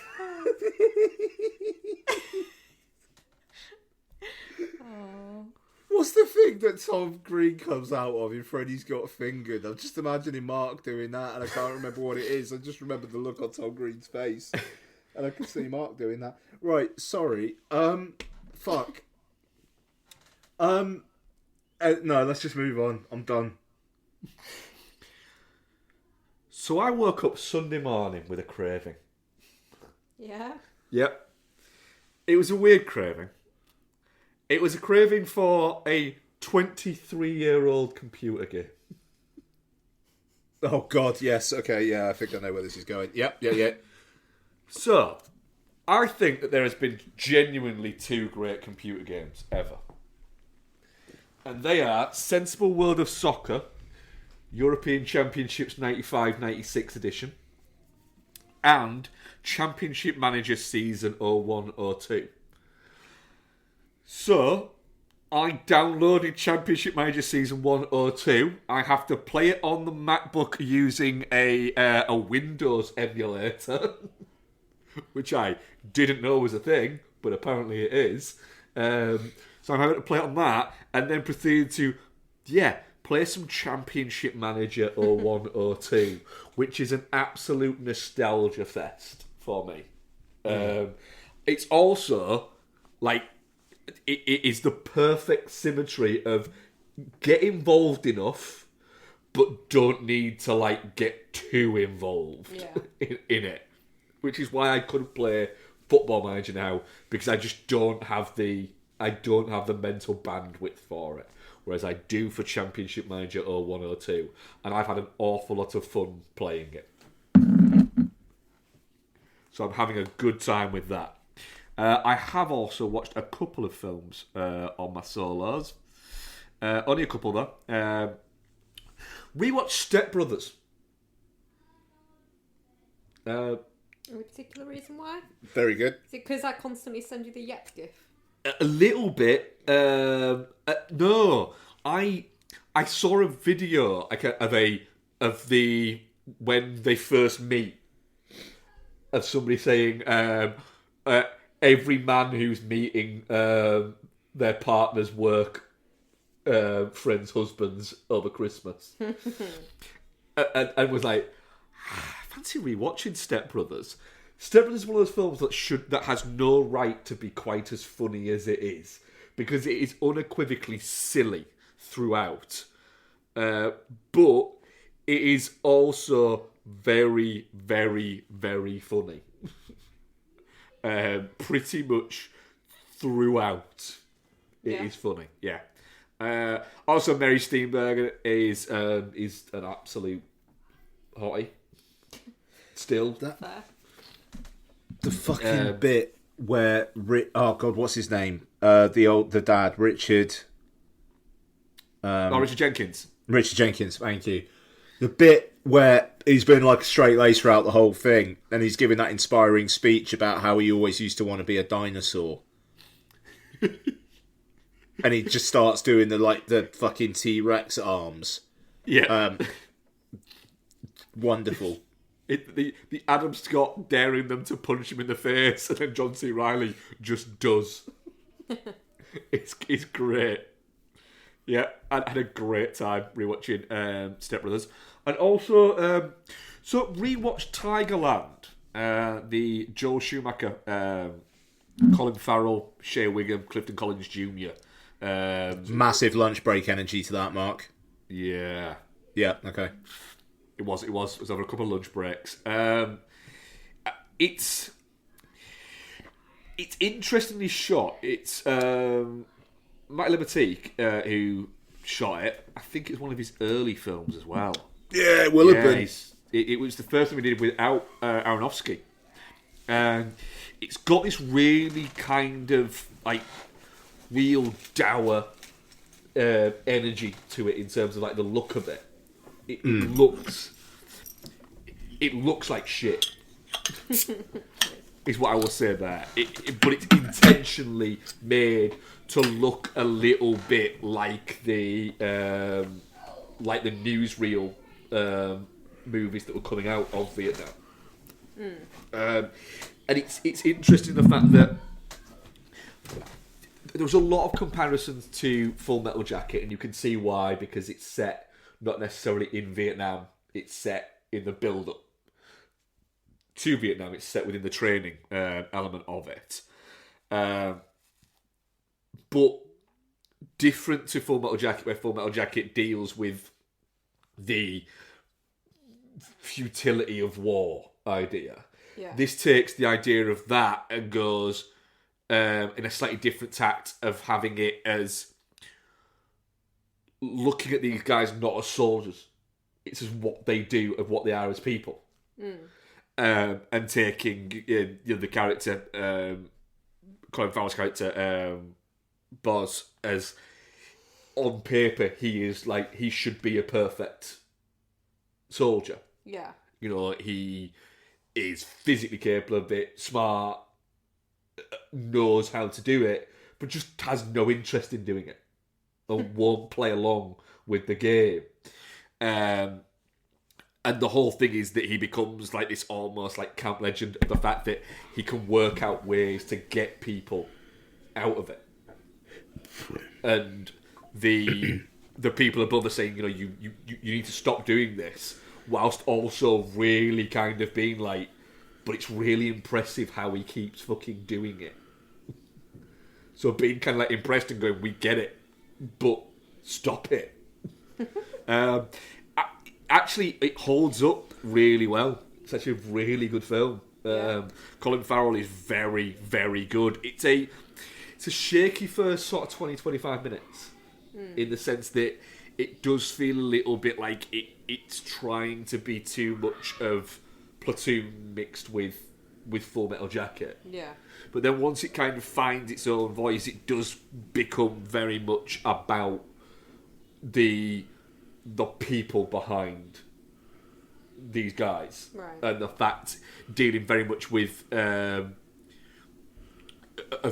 basically portraying it and going, look, these kids were often very low education and didn't know what was going on and didn't know what they were getting into, and essentially were either drafted or conned into being there via patriotism. And it's I very much enjoyed the rewatch of it. Very good. It's on Disney Plus, which is weird. There, and so if you've either never seen it and you enjoy or you're intrigued by the war film kind of genre, there's actually no war in it. The film literally, spoiler for a 23-year-old movie, the film literally ends as they're getting shipped off to Vietnam. Oh, really? Yeah. So there's no, and so that's really quite interesting. The fact that there's no battle in it. There's no warfare in it. It is just the interactions between the people. There ain't even that much of the training elements. Yeah. A lot of the time you get brought in towards the end of the training and you see the aftermath of it. Right. Yeah. Okay. But yeah, it's very much enjoyed it. What have you been up to, Ian? Okay, so I just WhatsApped to you guys something for a little bit of context. It's not necessarily something I've been up to, but something I've decided I'm not going to be up to. So, the latest Yakuza, or as the series is now known, Like a Dragon game is coming out this week. Like a Dragon Gaiden, the man who erased his own name. And in this, it's another one of your high camp, high drama Yakuza games. They made a little change. So, in these games, you can go to hostess clubs and play these mini games where you're essentially trying to win/buy the hostess's affections by giving them gifts. And they ask you questions, you got to give them answers, you got to try and figure out what is the answer they'd most like. Which sounds quite scuzzy. Yep. What's making it more scuzzy, to me anyway, in the new games, is that they are, instead of using computer generate, like in-game engine hostesses, it's literally live action video now. Yep. As is evidenced in this screenshot I just sent you guys. You can, if you Google Like a Dragon Guide and Hostess Club, you'll see images of this. And I can't help but think that that's just a really fucking weird decision. Now, the thing is, I was playing Yakuza Kiwami, the remake of or the remaster of Yakuza one day, and I won the affections of this woman in it. It was like, wow, okay, cool, and I got a little PlayStation trophy, and that popped up, and then it cut to full motion live action video of a softcore porn. Yep. And, I mean, or at the very least, it was, titillating stuff. And The inference you know, of softcore porn, at the very least, yeah. yes, yeah. And it was just very odd. And now, the idea that it's actually a live-action woman that you're doing, that's, I feel like it's broken through the Rubicon for me, a little bit. And I'm just a bit like, nah, you know what? Nah, I'm alright. I'm okay. So, Like a Dragon Guide and The Man Who Erased His Own Name, which is a fantastic title for a game, I will not be up to it. So, what have I been up to? Grand Prix over the weekend was a bit shonky, to be honest. It was a bit boring until the last lap, where Fernando Alonso and Sergio Perez had a fantastic fucking fight for the finish, and for third, and Alonso won by something stupid like 0.003 of a second. It was a ridiculous end, but that was great. The rest of the race, maybe not so much. Was a little bit. I love my F1. I've dearly fallen back in love with it. But this race was the first one where it was a bit like, I can see why people think it's boring. We'll see what happens. It's Las Vegas next weekend. So we'll see what happens. So next weekend? Yeah. I'm going to be up at 6 a.m. next Sunday to watch that fucking race. But yeah, it's going to be interesting. So what have I been up to? Very quickly, I'll just say that Donna and I watched the first and only season of Reboot, not the CG Kids show. So this was a show created by the co-creator of Modern Family, and it's basically, it's Keegan-Michael Key, Judy Greer, and Johnny Knoxville are the old stars of this old TV show that got cancelled.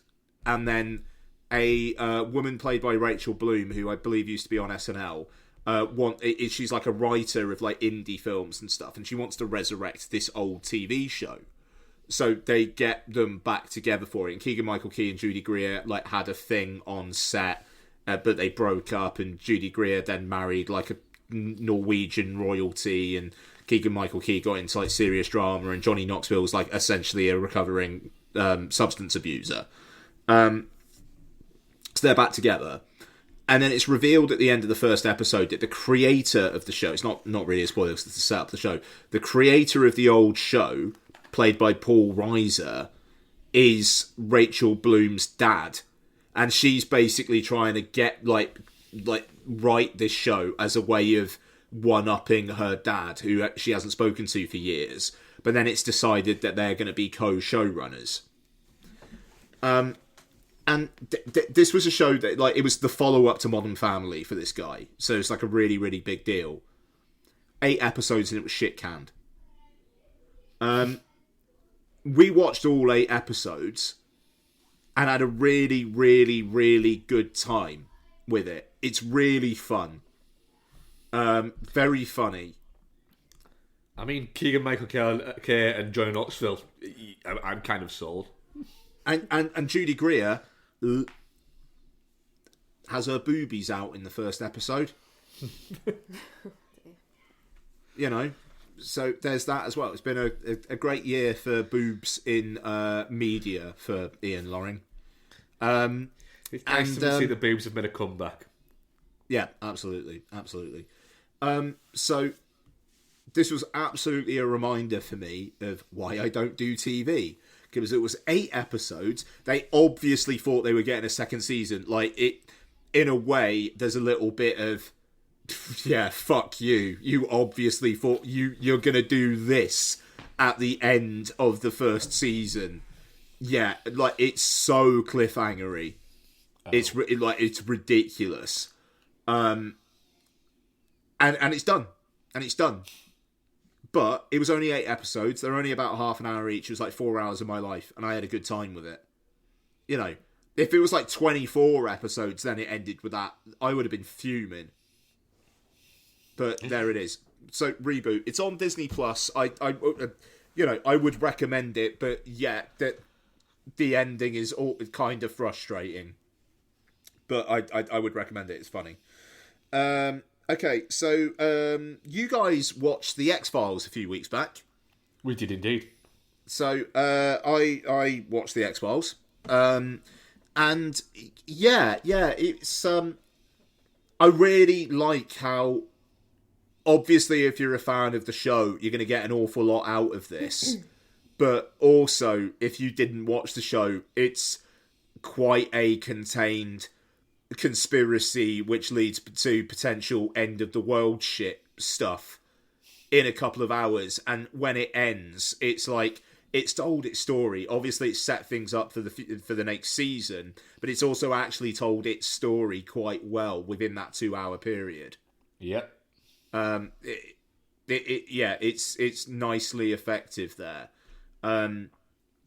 So yeah, The X-Files. But then The X-Files I Want to Believe, I also watched. So this is like after an original run of the series. And Chris Carter decided to co-write and direct a relatively standard Monster of the Week episode of The X-Files, but it's a film. Yep. I still don't get that choice. It's an oddity, isn't it? The X-Files I Want to Believe. It kind of came out, I remember when it came out of nowhere. And yeah, it's such an odd one. It's the thing is, it's the fact that I Want to Believe like takes on some different connotations than it does in the show, because the show, it's like, it's Mulder's poster where it's the UFO and it says I want to believe, you know. But this, it's essentially like faith. Yeah. And like Scully's got this whole subplot about how she's working at this like Catholic hospital, and there's this kid that she's got a connection to, and she wants to save the kid and wants to believe in being able to do the right thing. And there's this priest who's like, no, we're going to give up on him, you know. And so you got to believe in that kind of way. And then Mulder, like, wanting to believe in people, essentially. And it's so different from the show in that regard.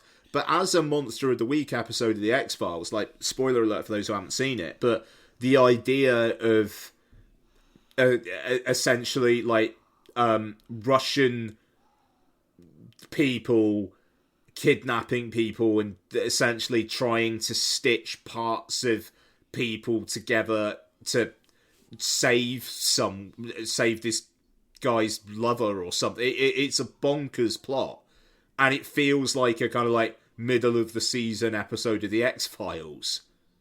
But Billy Connolly is a paedophile priest, and Amanda Pete and Exhibit are FBI agents. Yeah. Amanda Pete and Exhibit are FBI agents.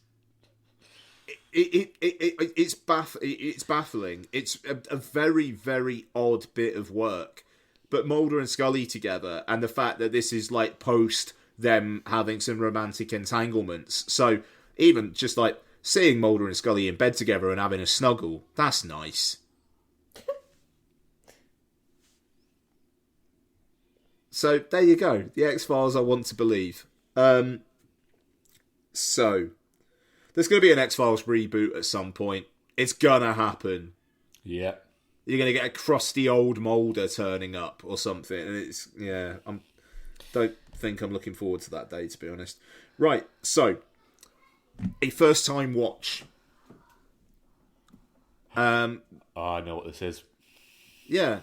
Joel Schumacher's The Lost Boys. What? Yeah, I've never seen The Lost Boys before. Kind of thought I had, and then realised I hadn't. Huh?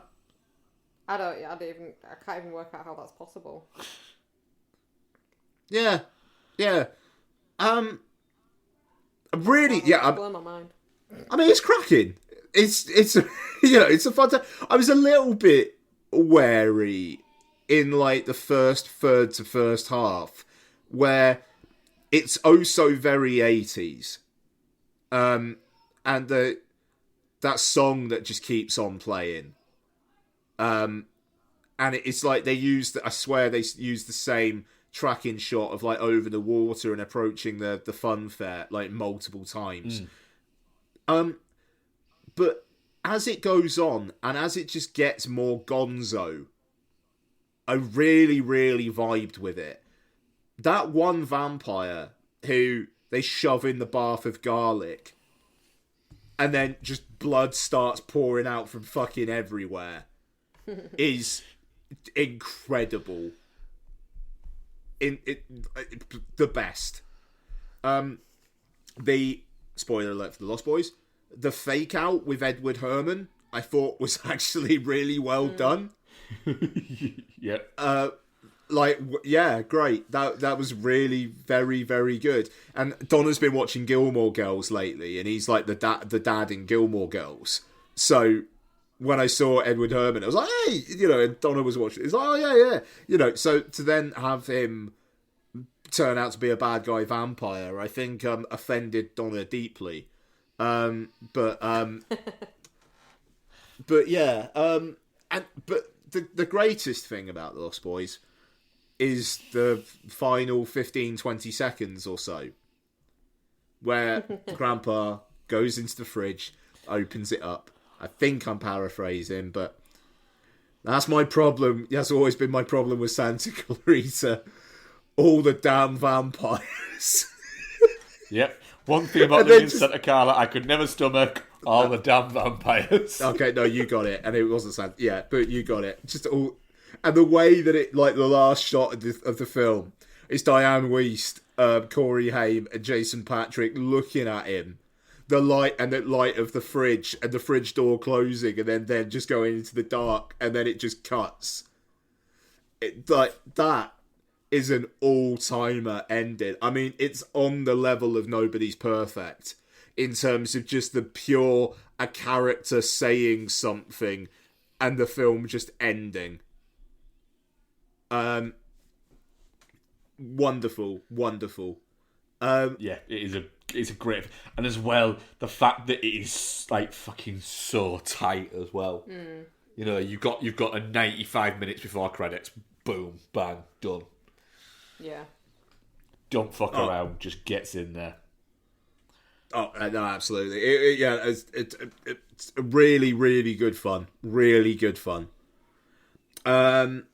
Okay, and lastly, I did me a rewatch of The Social Network. Trying to watch some Finchers, because Blank Check are doing Fincher at the moment. And, I'm going to give The Killer a rewatch. You know, it's on Netflix on Friday, so I'm going to give it a rewatch. So I'm trying to Fincher myself up. And, The Social Network is basically one of the best 2-hour periods I can have is watching The Social Network. It's incredibly entertaining, and those performances are fucking lived in. And maybe because Fincher did like 80 takes for every single shot, I don't know, but that just feels so authentic. The score still fucking rules. So glad Reznor and Ross actually won the Academy Award for that. That rules that they won. It's a fucking great score. Yeah, and it's the fact that this lost to The King's Speech in both director and picture is increasingly one of the absolute fucking shams of the Oscars. Because the thing is, a lot of films have won Best Picture where it's like, what the fuck? But there's not a lot of films where the number two, it was like, how did you not give it to that? Yeah. It's like it's Goodfellas. I think that lost to Driving Miss Daisy. Or did it even get nominated? It did get nominated. I do believe it was. It did lose to Driving Miss Daisy. Let me double check. Yeah. It's what did Pulp Fiction lose to? Ooh, good point. I feel like that was a biggie, but it's not necessarily like a Coda where there was a really, really big obvious number two that is like, what the fuck. The Social Network, it's like The King's Speech. I get the Colin Firth thing because he didn't win Best Actor the previous year. He gets nominated that year, and it's a good performance. I get it. You know, Jesse Eisenberg, do I think it's a better performance? Yes, but I get it. The fact that this David Fincher lost Best Director to Tom Hooper and this lost Best Picture to The King's Speech is fucking insane. This film is still so just alive now. You know, and you watch this and it feels like it could have been made now. It looks like it could have been made now. I almost feel like the performers could still get away with playing these characters like 13 years on now. Yeah. It's a remarkable film. I will say as well, I kind of talked about this on Twitter last night. So the only 4K physical version of this is available in one of the Columbia Classics box sets, which costs like over £100. It's not had an individual release. So it's in 4K on iTunes and Dolby Vision. But I need me that higher bit rate. That's the thing. HDR, or the Dolby Vision, is great. Like, the dynamic range is brilliant. It's the best I've seen The Social Network outside of the cinema. Like, watching it last night on Apple. but it was shot at 4.5K, but the grading, the digital intermediate, was done at 2K. So what you are seeing is essentially a 2K presentation with 4K information, but then at the bit rate of a streaming upscaled 4K. And it's like there are times where it does look a bit smudgy. And that feels like a crime to me at this point. So I need me that 4K disc. But yeah, Social Network, man. I remember when I watched it for the first time, it was in Screen 6 at the Cardiff View. The masking had broken that night, so it was only set to scope. And the film that was supposed to be playing in that screen was flat. So we cancelled the performance of that film that night, and we got a print of The Social Network in a week before it came out. So that night I made up that print, and then I because the screening in that screen had been cancelled, I was actually able to do a test screen of the film that night. I had enough time to do it, and I still remember watching that in that room with the masking fucked and just having the best time.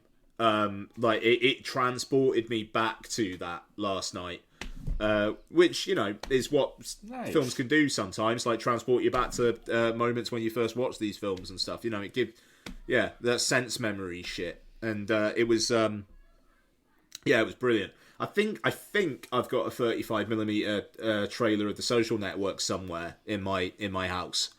I need to find that. And then I need to buy a projector. I don't know. Incidentally, it was Dancing with Wolves that beat Goodfellas to Best Picture. Yeah, which, you know, Dances with Wolves was a sensation at the time. You know, but at the same time, what films lasted longer in the popular consciousness? Well, that's it. That's the weird thing. These were the Best Picture nominations the year of Goodfellas. Dance with Wolves won it. The other ones nominated were Awakenings, Ghost, and The Godfather Part 3. Wow. Yep. It's fucking cool that Ghost got nominated for Best Picture. I mean, Ghost won Academy Awards. Yeah. It won Screenplay and Best Supporting Actress. Oh, shit, yeah, Goldberg. Of course she did. Yeah. Didn't get Best... No, I don't think there was a visual effects at this point yet. Maybe there wasn't. Okay. No. So, yeah, Social Network. Right. Last review of the night. Mark, prepare. Sly. Directed by Tom Zimny. Starring Sylvester Stallone, Arnold Schwarzenegger, Quentin Tarantino, Frank Stallone, Talia Shire, Henry Winkler, John Herzfeld, and Wesley Morris. I'll leave it there. So, the nearly 50-year prolific career of Sylvester Stallone, who has entertained millions, is seen in retrospect in an intimate look of the actor, writer, director, producer, paralleling with his inspirational life story. So, Mark, he's your boy. Yeah, I'm interested to see what you thought of this documentary in itself. The thing is, I'm familiar with Tom Zimny's work because he's worked a lot with Springsteen. So I went into it kind of knowing that it wasn't going to be a going through all of his movies, and I knew also as well that from seeing Stallone talk about it that it was the idea came about when he was talking to Tom Zimny and, weirdly enough, Springsteen, and was talking about it and saying, you know, that it felt like a good time to do something like this, with the fact that he was moving out of his house, and it was going a big change, moving from this family home, and the reasons for why he was leaving the house and all this lot. But the thing is, there's an oddity with Stallone in that he doesn't like talking about his life. He likes talking about Sylvester Stallone, the movie star, that element of his life, and the filmmaker and the writer and all that, and the artist. But he doesn't like getting into his personal life. Element of that. He is actually weirdly quite private. And I think you very much get that from this. You do not get an insight into Sylvester Stallone, the person. No.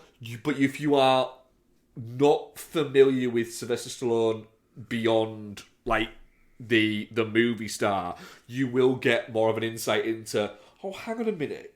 So he's very much a, you know, he paints, he wrote so many of his movies, and you know, the fact is that a lot of people will know Sylvester Stallone as being the quintessential 80s action star. Yeah.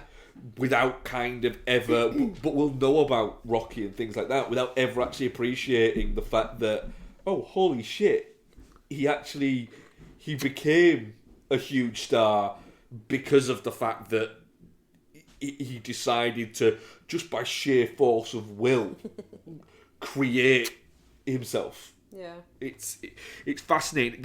The thing is, there is a documentary to be made at some point about his career Yeah. as a filmmaker, as an actor, and bits like that, and a more detailed look at his films and how that works, and the fact that there were peaks and troughs there.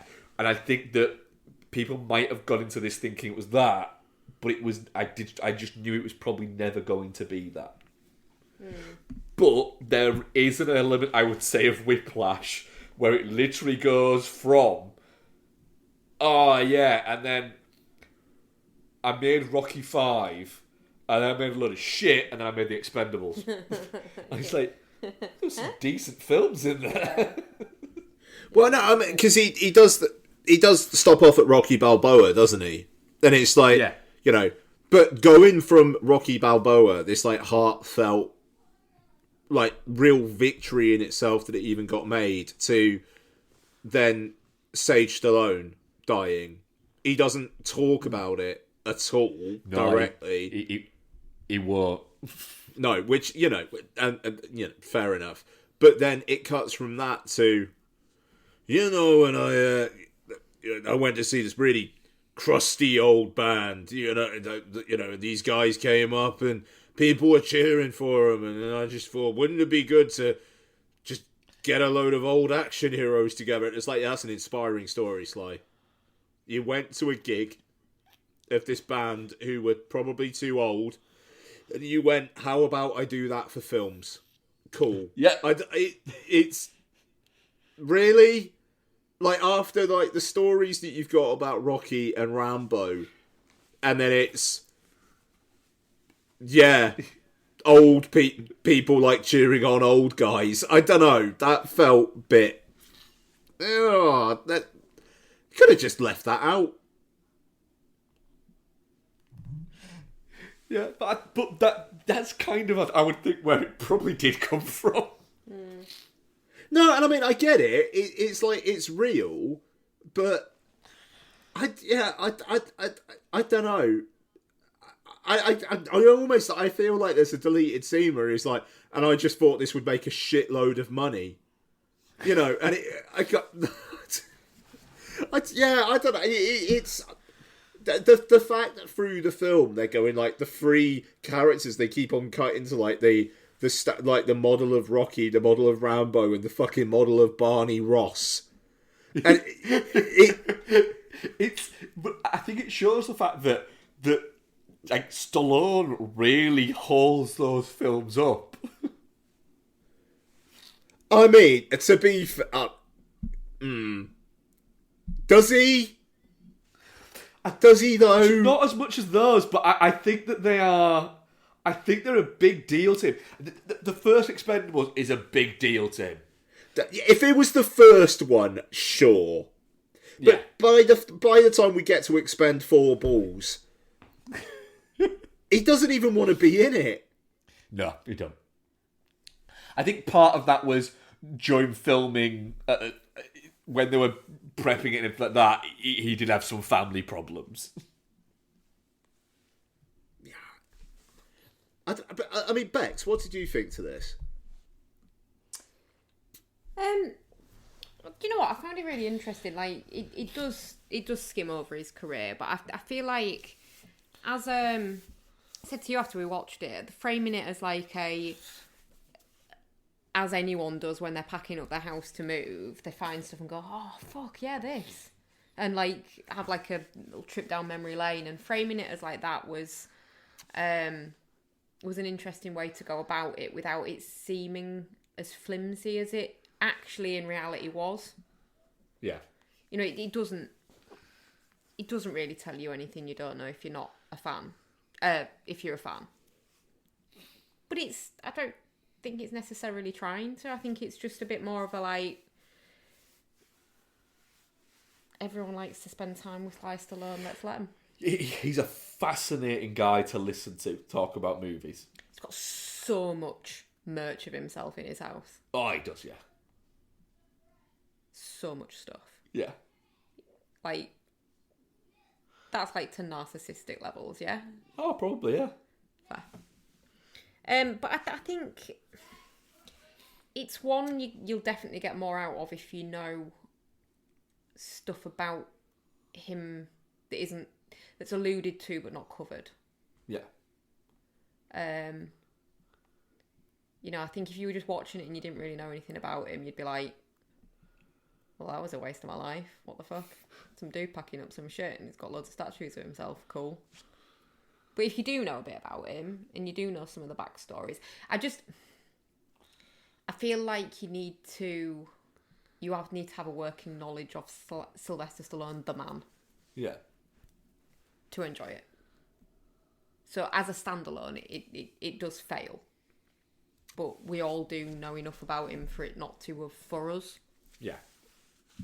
I can agree. I mean, I really enjoyed my time with it. It was really interesting. Yeah, you know, so did I. I mean, he's fucking soulful, is Stallone. Like that's the thing. And just hearing him talk and think on things, and the fact that like it doesn't really feel like it doesn't necessarily feel scripted. It feels like he's just coming out with this stuff. They just filmed him for a bunch of time and kind of just edited into it. And there's some terrific stories in this, and you know, I think it's great that they get input from, you know, Tarantino, like talking about early Stallone, and it's like, what, that guy from that film, I can't remember the name of the film. It's like, that guy is Lords like of our Flatbush. the Lords of Flatbush. Like, that guy is our next great like cinematic presence. You know what?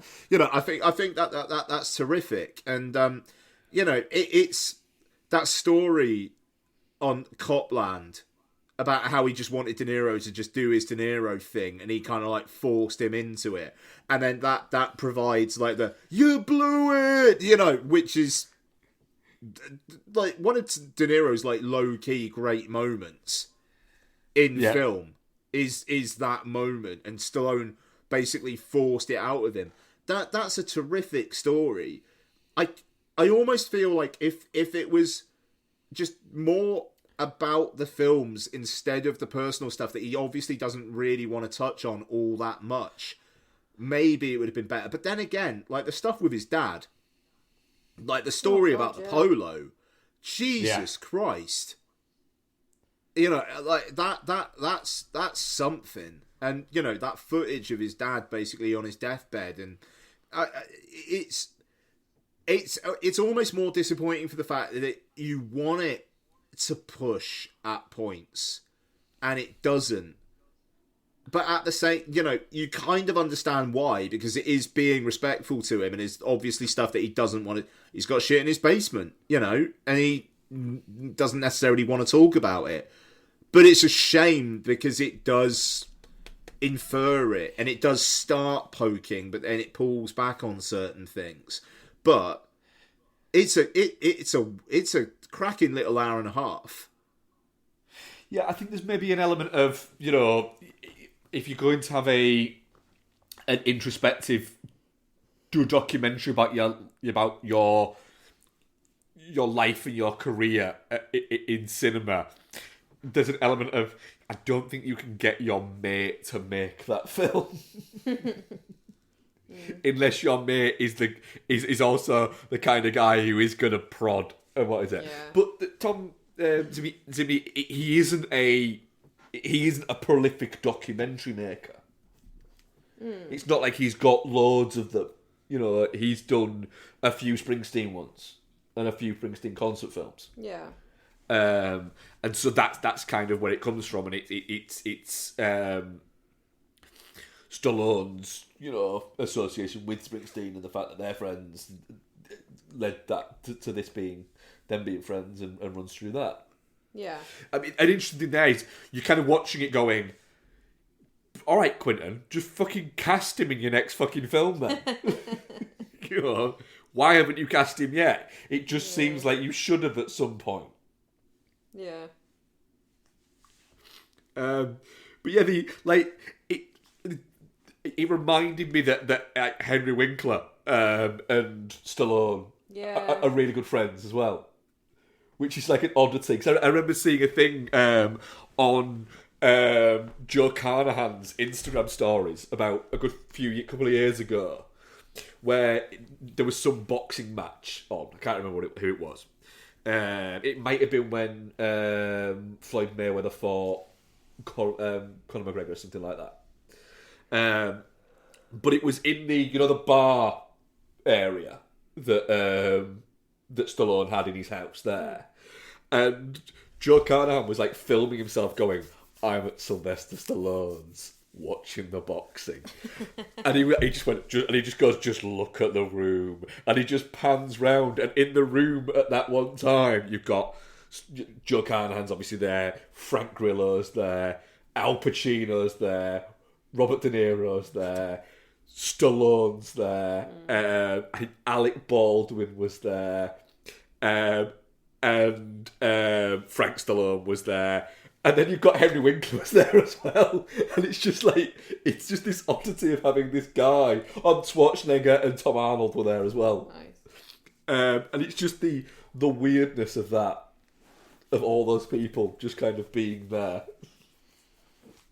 Yeah. But like I said, there is, I think in the same way as there is for Schwarzenegger, there is going to be a documentary of just looking at the career and just the impact that they've had on cinema, in terms of how the 80s went, of the fact that it moved away from the directors and writers being the stars of cinema in the 70s to the 80s. It was the rebirth of the movie star, but a different type of movie star than you'd had in the in like the 30s to the 50s that was there. One almost a little bit more like the 60s movie stars, but a very much an 80s version of that. And Schwarzenegger talks about it in here, of saying, we didn't have the style or anything like that, but what we did have was fucking muscles. And it became that. And that's quite interesting there. Yeah. Yeah. Sorry, I think I'm. You talk very eloquently about Sly, Mark. That's the thing. I'm just like, yeah, good doc. Learned some stuff. Could have been better. Could have poked more into his life, but it's fun watching Sly talk about his life, and it's fun having Arnold Schwarzenegger talk about Sly. His mate. Yeah. Again, one of my favourite Schwarzenegger and Stallone stories is they like for a good amount of years when Stallone was not making as many films as he had done, and Schwarzenegger wasn't making films because he was being the governor. Every Sunday afternoon, they'd get together and they'd have a drink and a cigar, and they'd just chat about their weeks to each other. Yeah. And it was always in Schwarzenegger's study, and they'd do that. And they hadn't been able to do it because Stallone was making The Expendables, and it had been quite a tough thing for Stallone making The Expendables. It had been a bit of a labour of love, and there'd been sort of problems, and he'd put himself through too much. And Schwarzenegger had sort of said that he'd spoken to Stallone, and he was over in Australia, and it just, things weren't going very well, and he seemed down. So what Schwarzenegger did was flew out to Australia, had a trailer made up to look like his study, but didn't tell Stallone. And then when Stallone was finishing filming for that day and was going to his trailer, they basically got the people to say, look, your trailer's been a problem, so we've had to swap it out for this trailer. And Stallone's like, I don't care, as long as it's got a bed in it and everything like that. And apparently he walked in and Schwarzenegger was just sat there in like this mock replica of his study, just sort of smiling with a cigar at Stallone. That's really sweet. But And also it's like- epically rich people. And it is, it's just like a fucking hell. That's some fucking, we have too much money energy. Yeah. But do you know what? Fuck it. That's a my mate just needs this right now. I'm going to fly to the other side of the world and do something daft. Yeah. I wonder whether something like this will happen for Bruce Willis. I mean, obviously he's not going to be able to contribute to it now, but Yeah. But I don't know. I kind of get the sense that maybe across the industry he wasn't as well liked. But I don't know.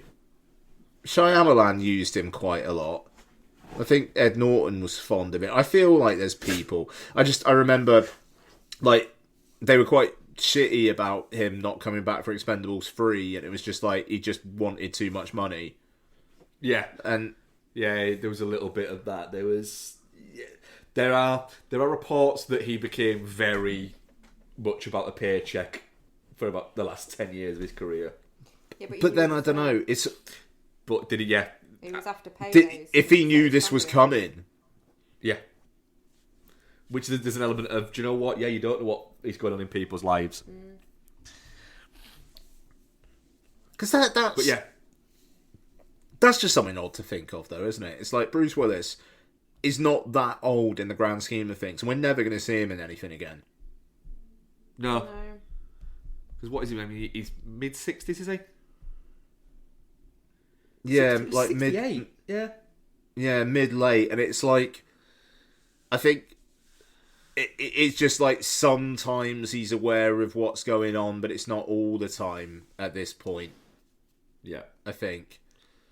And yeah. And the thing is, Bruce Willis, because he started out in comedy, and he was good at that, you get the feeling that with Bruce Willis, he would have been a fun older actor. Yeah. Yeah. You know, you'd have got some really fun performances out of Bruce Willis, because that fucking that smile and that just casual confidence with the ability to send himself up as well. You'd have got some real fucking golden fucking shit out of him in his 70s. Yeah. Sorry, I didn't mean to bring the vibe down. It'd be cool if there was a celebration of Bruce Willis at some point. Yeah. Just a little bit of a look back of, you know, how he went from being, you know, a comedic sitcom star in moonlighting to then being John McClane. Yeah. Yeah. But and then the massive sort of, you know, he went on to be one of the biggest movie stars of his time. You know, and made some, but then in between it all, made some really interesting sci-fi stuff as well. Yeah. Sly, definitely not shit, 100%. Yay. Yeah, good stuff. Definitely not shit. Yeah. We do have some questions. Nice. Again, apologies I didn't get them out on Instagram. I will get them out next week. Rick Kidd, it's fairly common to be asked the best film you've ever seen. But what is the worst? For me, it's either The Greasy Strangler or Jack Frost 2, Revenge of the Mutant Killer Snowman. Greasy Strangler.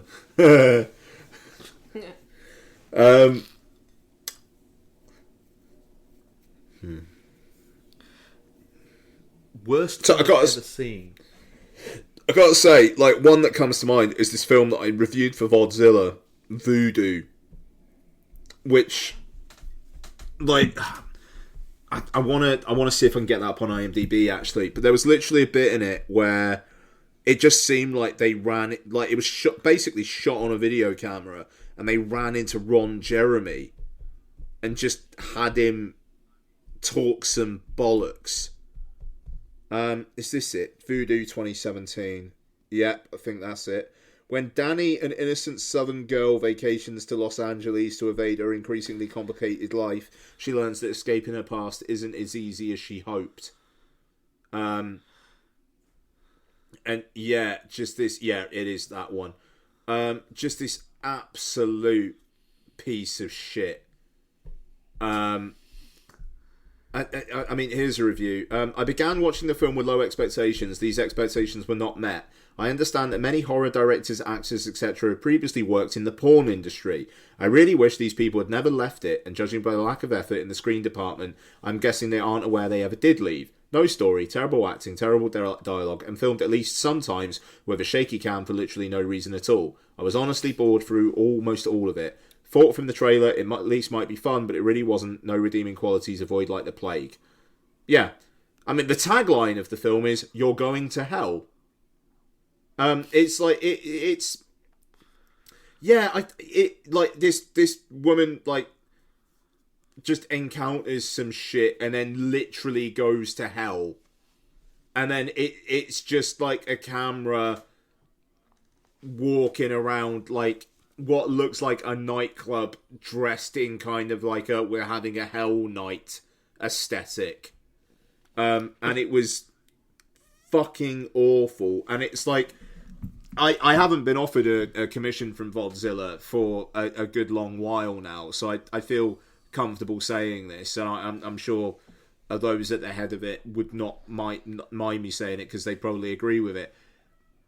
They'd basically give me trash to review because occasionally I could come out with funny shit. Yep. I think that was basically it. Like, there was the time that I watched and then wrote a review of Escape Plan 2 fucking hammered and talks about how it, and like, Vodzilla does this thing of like out of 10, you got like these 3 ratings out of 10 at the end, and one of them was just like how it pairs with a nice IPA. Yep, remember that one.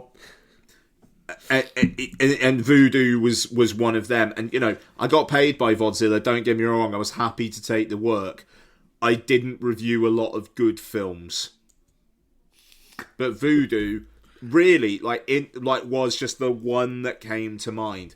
Absolute fucking awful piece of shit. But it's also not one that's remembered. I bet it played a Fright Fest. Probably did, yeah. It will have done. Bex, worst film you've ever seen? Mine's a tie. Go on. Between 2. Between the Keith Lemon The Film. I've not seen that. Nobody needs to. It's an absolute piece of shit. And I'm only saying it's a tie because that is you could quite argue easily that Keith Lemon the film isn't an actual film. And the other one is a film called The Devil's Chair, which is a British horror film from 2007, which stars Elias Dutoit from Hollyoaks and Matt Berry. I think I quite like The Devil's Chair. It's a fucking piece of shit. The only redeeming feature is at one point Matt Berry who is just very horny in it, literally points at the chair once and in Matt Berry way goes, "The fuck's wrong with that chair?" Which is about the only bit that's funny in the entire movie. Oh yeah, it's a horror movie set in an asylum. Yeah, I think I quite liked that one. It was a piece of shit. I don't know. It's difficult for me because A, I tend to avoid things that I know I'm not going to like, and B, I am quite forgiving. But I think the one that pops to mind is Dashcam for me. Yep. Fucking hated that movie. Can't disagree on that one. Next question. Don't know about Lanterns. My partner is recovering from surgery. Well, we hope she's recovering well. And we plan to hire a wheelchair to get her out of the house this weekend and break the constant cycle of Married at First Sight viewing. What is the best use for wheelchair in film or wheelchair-bound character on screen? Franklin in Texas Chainsaw Massacre. Absolute piece of shit. Gets murdered horribly. Top stuff. Well, not a piece of shit. He's just really annoying. Sally. It's a good shout, that. It's the best use of a wheelchair. Hang on a second, I know the answer to this. Oh, have you got one? Yeah. Go on. Hang on. What's that man you always send me gifs of? Gary Busey. Gary Busey in a, what is it, wheelchair? No. This might take me a minute, Mark. You can go. Because I'm not remembering. I'm not remembering Gary Busey in a wheelchair. No, he's not in the wheelchair. I mean, the zaniness of what's his name in Rocky Horror must be up there. Yeah. What's he called? I can't remember. Oh, fucking hell, what's he called?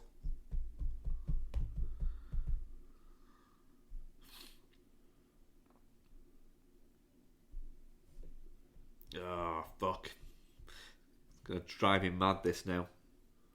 Dr. Everett Scott. That's it. Yeah.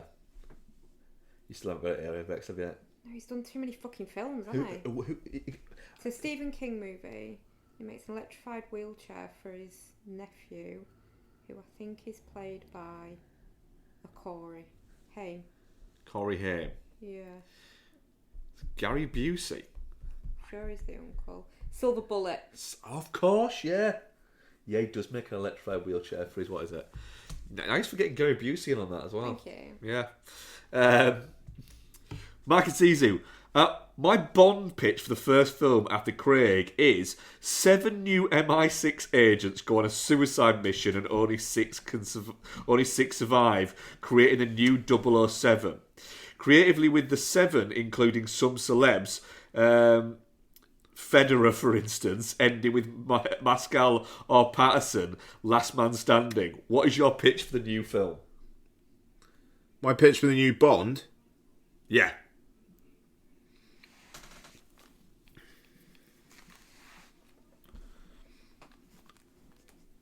Live and Let Die 2. It's just this fucking straight up sequel from Live and Let Die. Kananga has found a way to successfully resurrect himself after blowing up like a balloon at the end of the film. Baron Samedi, or whatever his name is, who was alive at the end of Live and Let Die. The only Bond film to actually suggest that the supernatural exists has returned as well. Yeah, probably not as much Bond tricking a woman into losing her virginity to him by just playing rigged cards. Maybe not too much someone calling Bond a honky. I want a direct sequel to Live and Let Die 2. Live and Let Die Harder. Live and let die. Go on then. Bex. I don't know. I don't know enough about the Bond franchise in general. I've seen like the Craig ones and that's it. Bex, I'll do one for you. Octopussies. Yeah. Is it like Teeth? The movie Teeth. What, vagina dentata? Yeah. Like vagina octopuses. I don't know. I've never seen Octopussy. I don't know what the theme is. What do you think it's about? I don't know. Octopussy. I like octopuses. What is it? One of my favourite. Octopussy's alright. Girls with tentacles that come out of the, areas. No. Well, then it's a misleading name. Well, there is a sequence where a bunch of women are just like basically rubbing down Q, and he's having a great time. Yeah. Bond disguises himself as a clown in that film. Yeah, he does, doesn't he? It's all right. It's Octopussy. I'd want like a. I don't know. I'd want like a period set one that has nothing to do with the rest of them. Have a period set one, but don't set it in the 60s. And just cast Dan Stevens. Give me one Dan Stevens Bond. What period are we where going he's for? just suave as fuck. What period? I'm thinking 80s. Quintessential Bond time. Yeah. Yeah. What about like a 00 agent origin story? Like an origin of the department? No. No? I just want to be dropped in. Bond already exists. No fucking him finding his feet or anything like that. Him just being just James fucking Bond and us just getting a Bond story. As if it's the third or fourth movie this motherfucker's made. That would be mine. Yeah. Just lots of nice suits.